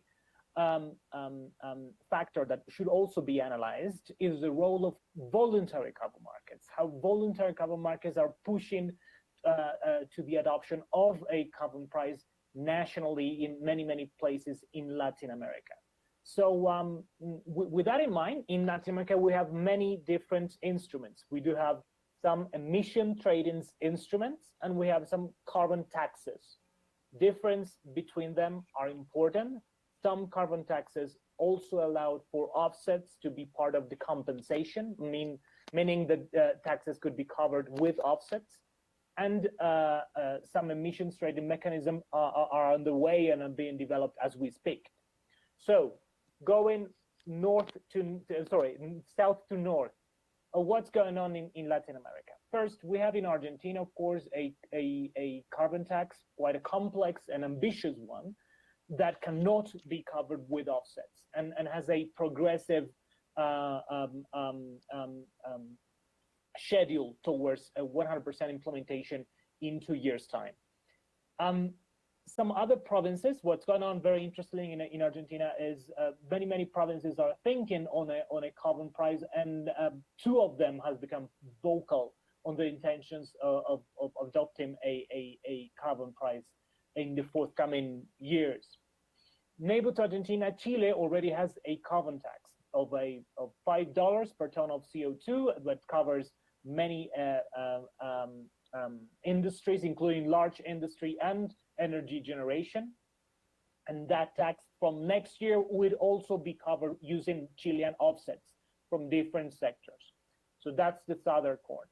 Going north, we have Peru always talking about adopting a carbon tax, and that discussions are progressing, and probably during the next couple of years we could see something coming out of the Peruvian Congress in terms of a national carbon price.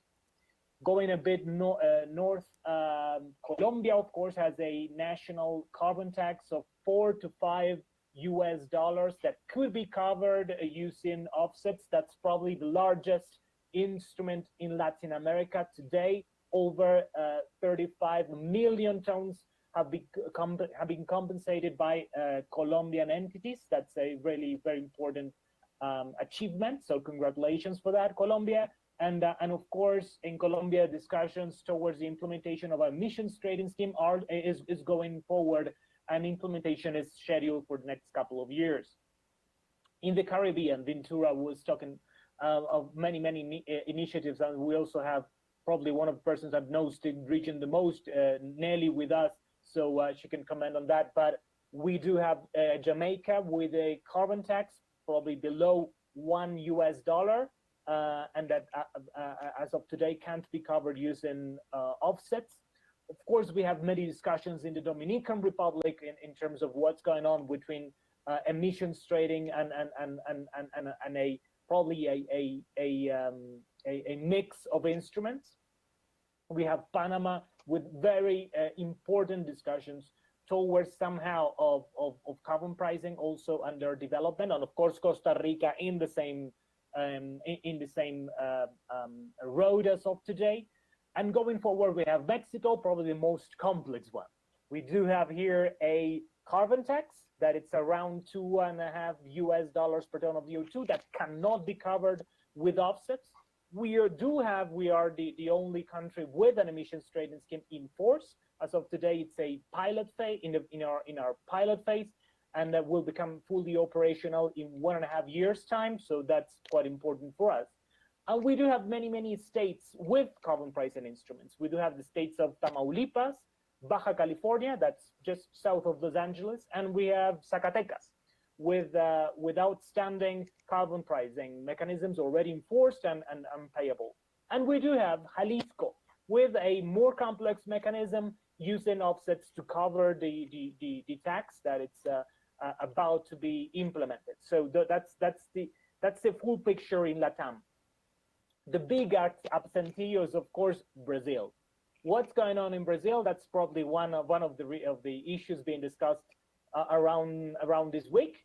My only news would be that Finance Minister Paulo Guedes, a couple of years ago, before the pandemic, commented on adopting emissions trading as part of the Brazilian integration policy with foreign partners. So that's something that we could hear about during the next years, probably. And some smaller states, but nonetheless quite important, are also looking into the problem, perhaps not that advanced. We have Paraguay, we have Uruguay, of course, Ecuador, and my attention would be also on Guatemala, probably Guatemala, one of the largest sources of offsets for larger and more industrialized economies. So that would be the picture as of today of what's going on in the region. Many things, most of them have happened between probably 2019 and 2020. So my expectation is that many other things will be discussed if this conference takes place also next year, which I hope happens, and probably in Mexico better.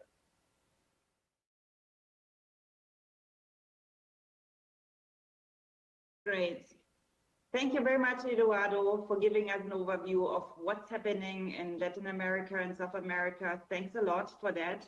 There's already one question for you, Eduardo.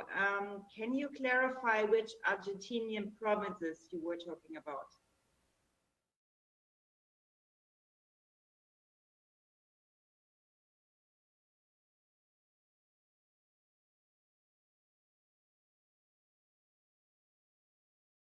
Eduardo? Sorry, I was on mute. I don't know why. I guess it's still confidential. They haven't announced it yet, so I can't mention them precisely. But it's a very, very large one and complex one, and a very small one.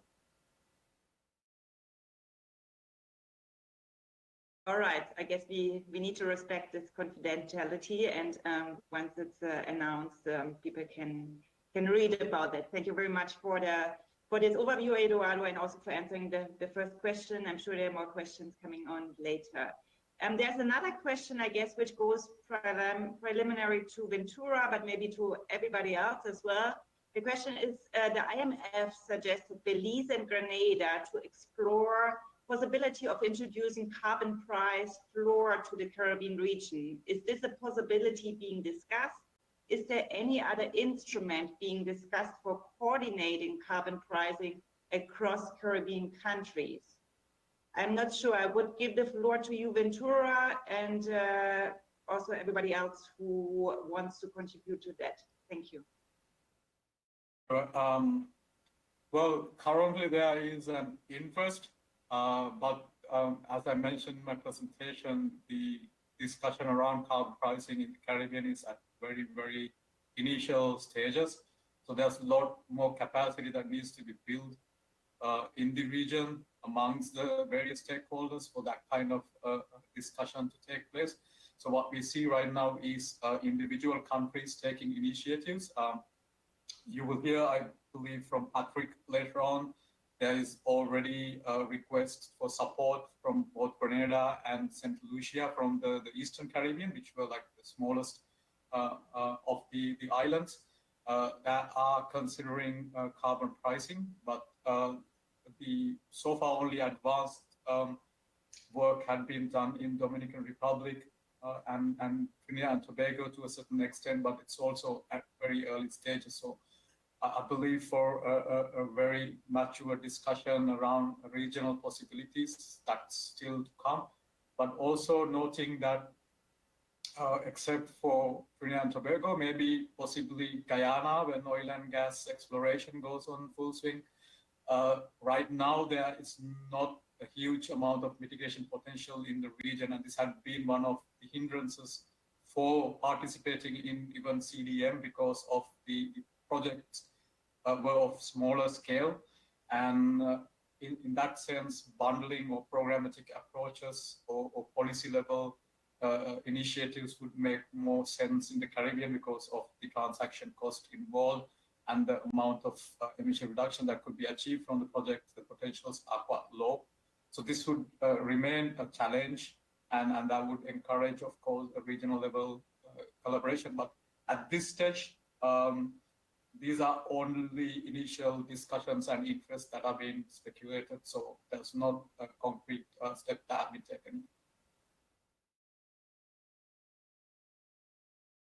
Thank you very much, Ventura. And I think this is also an excellent, this last question is an excellent transition to our next presentation or our next speaker, Mr. Patrick Munyaneza, who works as a technical advisor for the German Development Corporation and the Global Carbon Market Project in the Caribbean. So he's actually based in Grenada, working with the RCC and focusing particular on St. Lucia and Grenada.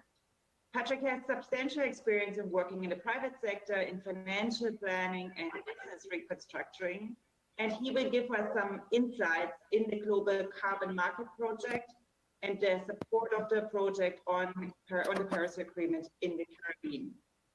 Patrick, the floor is yours. I'm looking forward to hear your insights. Thank you.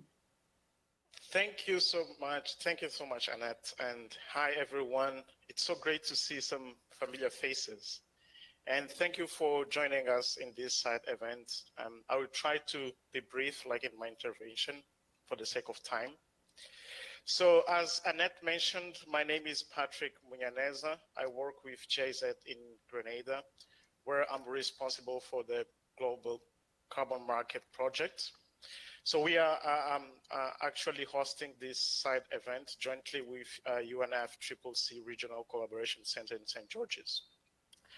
So I want to briefly introduce our project and ongoing and planned initiatives like to support like the carbon pricing in the Caribbean.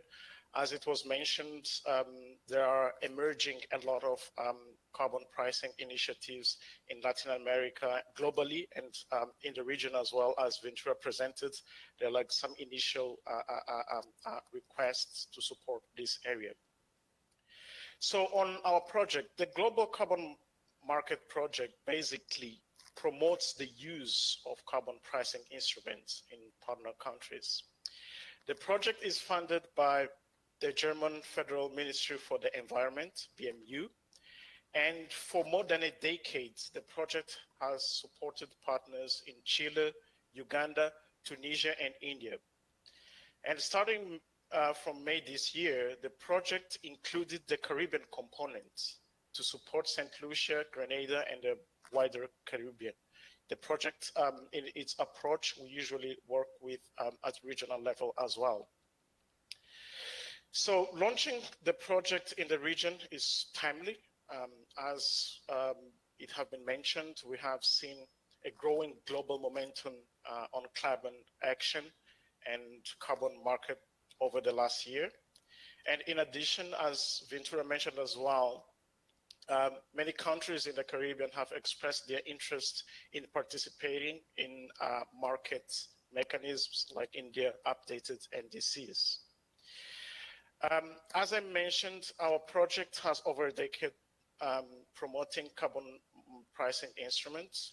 Therefore, we have several experiences, products, and activities with a high potential of transferability, thus supporting like carving the carbon pricing landscape in the Caribbean. One of recent requests for support comes from the Article 6 Negotiator Handbook, which was produced in the Eastern African context. So this handbook gives an exhaustive and yet simplified overview of this complex Article 6 mechanism. And our projects, in collaboration with UNFCCC Regional Collaboration Center in St. George's, we are supporting curriculum in customizing this handbook for Caribbean use. As Ventura mentioned, we are at very early stage when it relates to carbon markets here in the region. And this document can be of wider use here in the Caribbean. The other aspect that we are working on currently is preparing a series of workshops covering international carbon markets. As it has been mentioned, there is a lot, there is a knowledge gap in this topic. It's a very complex topic actually, and there's somehow like a knowledge gap. And we are preparing some workshops and some capacity building initiatives to try to narrow up this gap. We are also planning, because we have a private sector component, we are planning the engagement of representatives from private sector in the carbon markets. And this includes as well building up connections with mitigation project developers from other regions. This is a way to bring, as Eduardo mentioned, as Ventura mentioned as well, you have some countries in the region that are way ahead, and we want to bring some developers together with the Caribbean so there can be some kind of knowledge exchange. And one of the things that we're really working on now, and we're very excited to announce, is a carbon pricing training for the region. It's a 4-day carbon pricing training. And this is a way to introduce and to start like discussions and building up capacity in this topic in the region. We are working on it now, and we will be delivering it to Grenada, to St. Lucia, but we are trying to see how we can involve as many countries as we can in the region as well. So these are some examples of some ongoing initiatives. And of course, there's a lot of expectations from COP26, and we can carve our interventions based on the outcomes of the COP26. And yeah, for the purpose of this side event, I will keep it here. And thank you, and back to you, Annette. Very much, Patrick, for giving us some insights in the global carbon market projects and the first initiatives which started in the Eastern Caribbean, in St. Lucia, Grenada, and in the wider Eastern Caribbean. That was very interesting. Thank you for that. I do have another question for either Eduardo or Ventura. What is the status of implementing corresponding adjustments for projects that might export carbon units used for offsetting? I don't know who would like to go first, Eduardo or Ventura, to address this question. Thank you. Well, if you want, very, very, very briefly, CBAM, Carbon Border Adjustment Mechanism, is just under discussion. It's quite a very important one in Europe, but it's only a discussion. We still don't have regulation in place. It is perhaps expected that the regulation could come in place.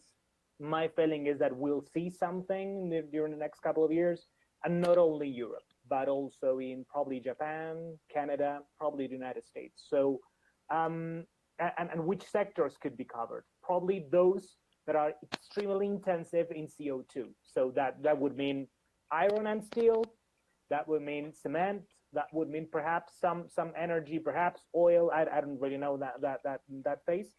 And as of today, it wouldn't affect any offsetting activities, of course.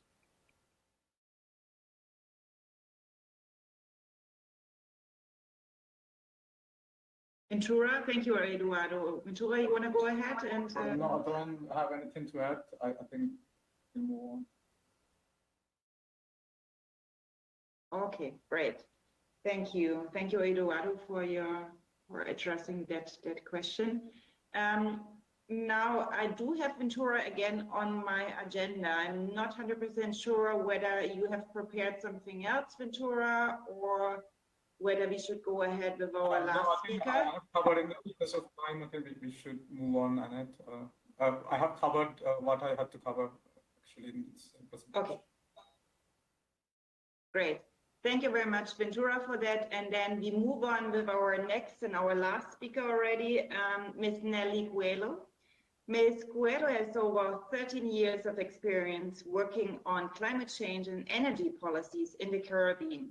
She supported various climate policy studies and projects for governments, private companies, and international organizations, including carbon pricing instruments, MRV systems, and climate finance in the Dominican Republic.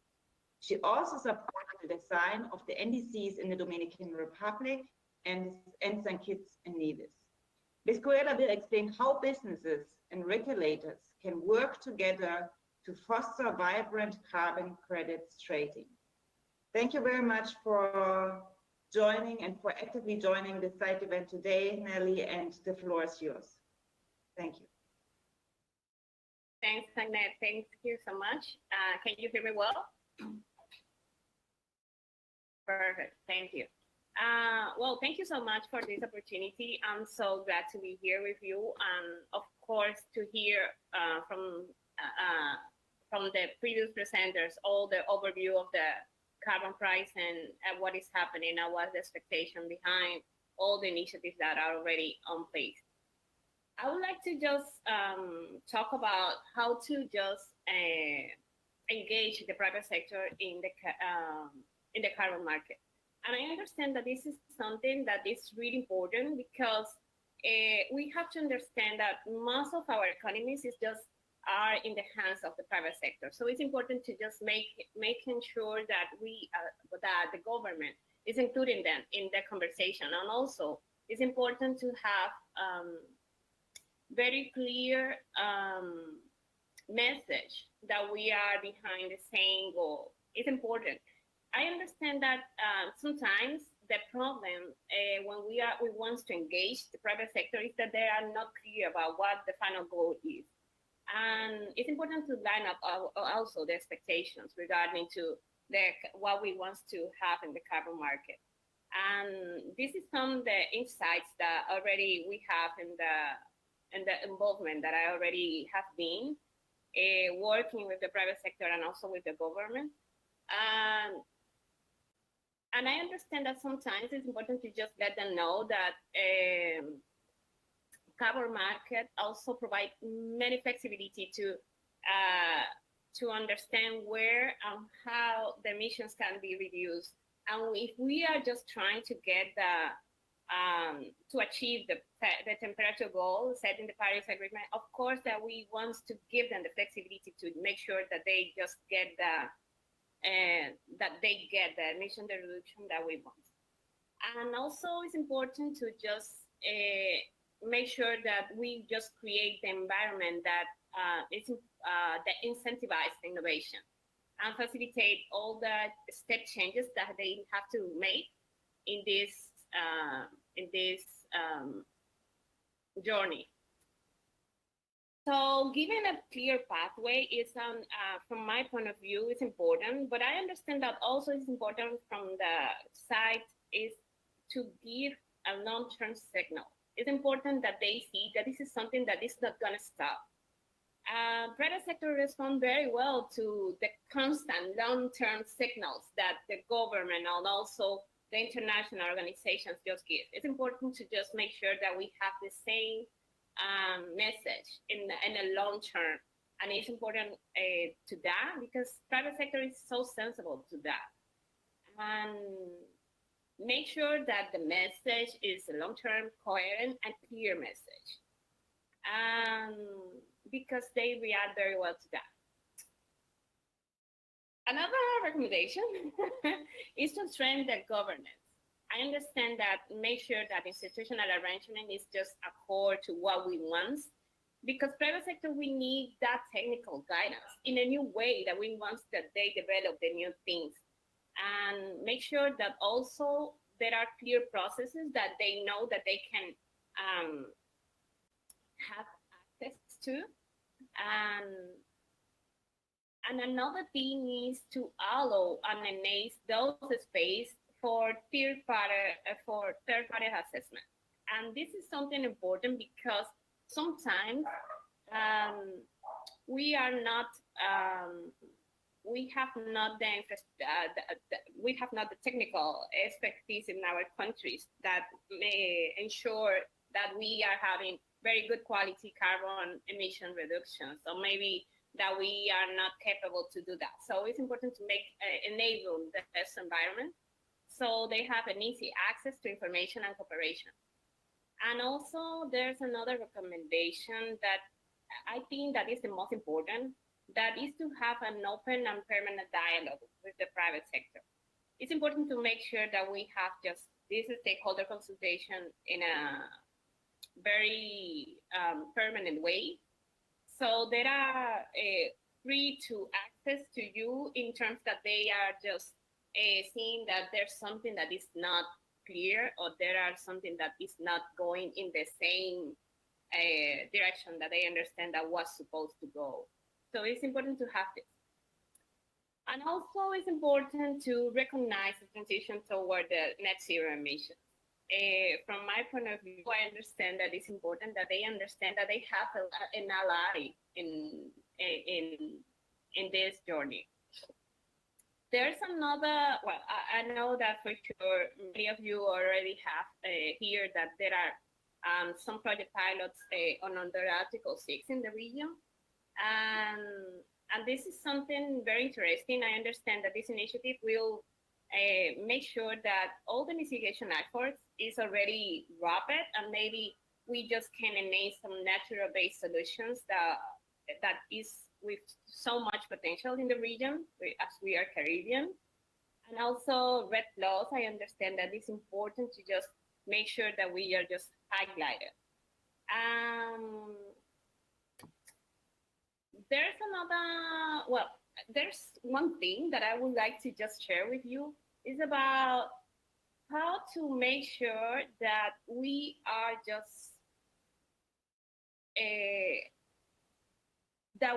just introducing the Caribbean probably to the race to net zero. I understand that maybe as we are just a small island and we are just divided, maybe we are not so, how can I say that? It's just not relevant in terms of the emission reduction that we can just introduce to the global stake, to the global stake. Maybe we looks like a marginal contribution. But there's important thing behind this contribution, and that's what I want that you put your eyes on. First, we have a lot of opportunities because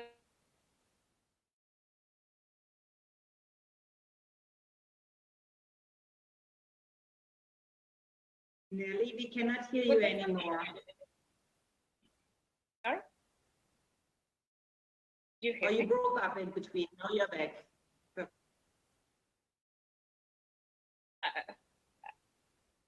Okay, but I'm just finishing. So the second thing is that this race represents an opportunity also to ensure that we are just not putting on risk what definitely make a characteristic in the Caribbean, that is the tourism sector. I understand that it's important to understand that this is a race that we have to run. So this is something that my panel mentions. So thank you so much for this opportunity, and back to you, Anne. Great.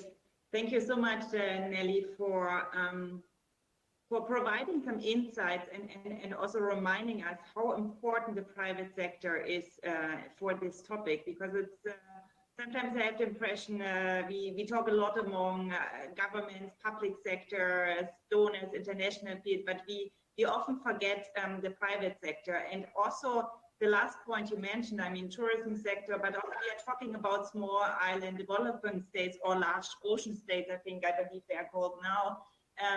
And the private sector is quite different from other areas in the world, from other regions in the world. So this also needs to be taken into account if we talk about small entities or small enterprises, companies, and but however, there is a huge potential, but it's just also a way on how to approach these small companies with regard to carbon pricing.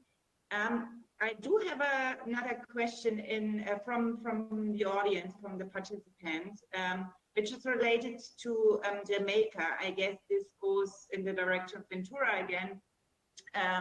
So the question is, could you elaborate a bit on the progress made in the Jamaican context? And adding to that question, is carbon pricing still in discussion stages in Jamaica, or has there anything already been implemented? Ventura, please go ahead. And also for the other participants, please feel free to post your questions in the chat and address your comments and questions to the speakers. Thank you. So in Jamaica, actually, the carbon tax that I mentioned is already in implementation. this was based on advice from IMF that was launched in 2014. And the tax was on the fossil fuel consumption, so based on the carbon intensity, but it was, as I mentioned, introduced as more for revenue generation from the government side as well, to incentive, as well as to incentivize the transition to natural gas. And the impact of that was, this was done in consultation with the energy companies and energy users. And there was a transition from some of the fossil fuel, diesel and heavy oil-based energy, electricity generation, for example, to transition towards natural gas. So this was, I don't have the statistics to tell you like how much of the impact that was, but this was evident towards 2017. So this was already in place, and we already seen the transition in the use of, more towards use of natural gas for electricity generation. But in this, but after that, there was also a commitment from the ministry, the financial, there's a declaration that was signed by finance ministers of countries, which includes also working towards carbon pricing as one component. And Jamaica Minister of Finance also was a signatory to this declaration. This is just one element, is to agree on setting a price on carbon, or production of carbon pricing instruments under that agreement. But there are, besides the carbon tax that was introduced, we still have to see what further steps they would take in that context.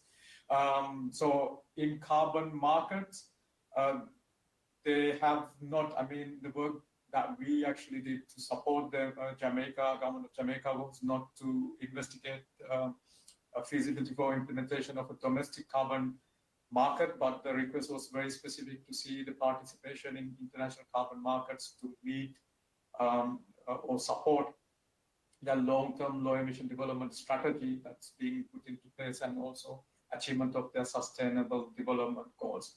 So that's a different topic, and we have identified certain sectors where carbon markets could work, which were outside the NDCs, but we also would be waiting to see how the Article 6 mechanisms under the Paris Agreement rulebook are negotiated, and how that would actually determine which instruments would work for supporting that in that context. In short, yes, carbon pricing as the carbon tax is already in implementation, but this was more of a physical space instrument, I would say, rather than a pure action for reducing emissions. But it does have an impact that's already evident in context of Jamaica. But I believe the government of Jamaica, with their commitments under the NDC and the long-term low-emission development strategy, are committing towards further actions with regard to this. Thank you very much, Ventura, for addressing the Jamaican context. Thanks a lot. We have two more questions and only 4 minutes left until the end of this side event. So the first question is to all panelists. What are the panel's thoughts on potential impact of the new US futures contract, especially the NGEO, nature-based offset contracts, on the investment in and cost of carbon offsets in Latin America and the Caribbean? Not sure who would like to address that question. Anybody would like to comment? No, to be honest, I wouldn't know what to say. I need to be very clear. I wouldn't know what to say. It's still too soon. It is probably something that came out of quite unexpected, and I think it's too soon to have a clear assessment of the mechanism yet. Nelly, I don't know if you want to. All right. Something else. Yes, same here. All right, great. Thanks, Eduardo and Nelly, for taking up that question. And there's a last question for the Eduardo. How will the Mexican carbon tax interact with the proposed ETS? This question Well, is for many you, Eduardo. countries do have a carbon tax and an emissions trading scheme in place at the same time. It happens in Europe, it happens in Japan, it happens in China, or sorry, I believe not in China, but in many other places. So it wouldn't pose a threat unless you're taxing the same thing twice. So as long as a carbon tax is covering a different source of emissions than the ETS does, it wouldn't be a problem. So you need to be very careful in the policy design. You need to be very careful in designing the ETS on which sources or which emission or which industries it's effectively going to cover. And you need to be very careful in terms of who is covering the carbon tax. Now, nevertheless, we need to be to have them interacting in the way of covering two different aspects or two different sources of emissions. That's the way Mexico's done it. But those emissions from installations over 100 tons of CO2 are covered by the ETS, and the carbon tax is only covering the import or purchase of fossil fuels. So it's two different sources of emissions.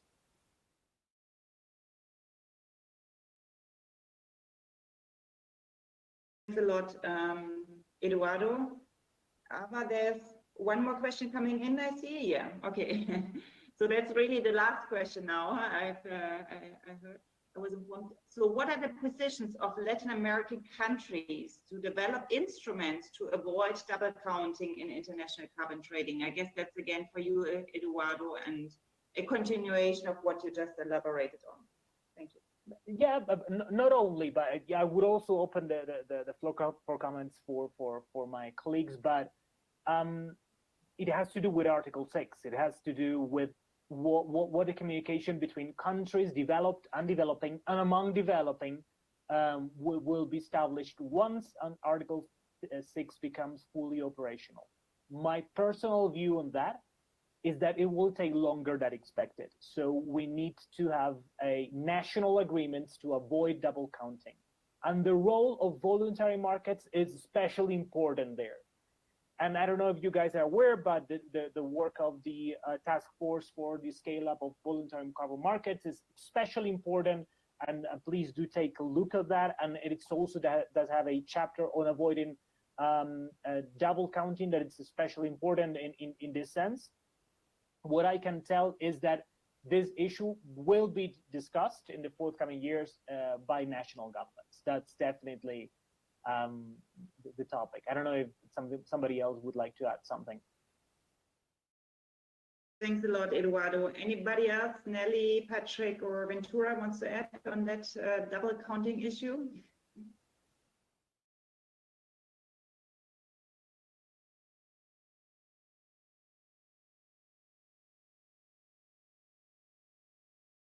Nope. Okay. So I guess we come to an end. No more questions. There's Ava. Perfect. 1 minute after in St. Lucia, at least 3 o'clock. I don't know about you, but it's Friday afternoon, so I guess we can close in time. And I thank you so much for these very, very interesting insights on different topics with regard to carbon pricing in the Caribbean. And I guess this is just the first discussion for the region, and there's still a lot to do, both with regards to public sector as well as private sector. And I really thank you, Nelly, for these insights on the private sector particular, because it's often, in my opinion, forgotten, as I said. So thank you very much for all of you for contributing. Thank you also, Ava, for organizing this event. And thanks to all the participants who listened in and who also actively contributed with their comments and questions. Thank you, Matt. Thank you very much. Goodbye. Thank you. Bye-bye. Thank you. Bye-bye, everyone. Bye.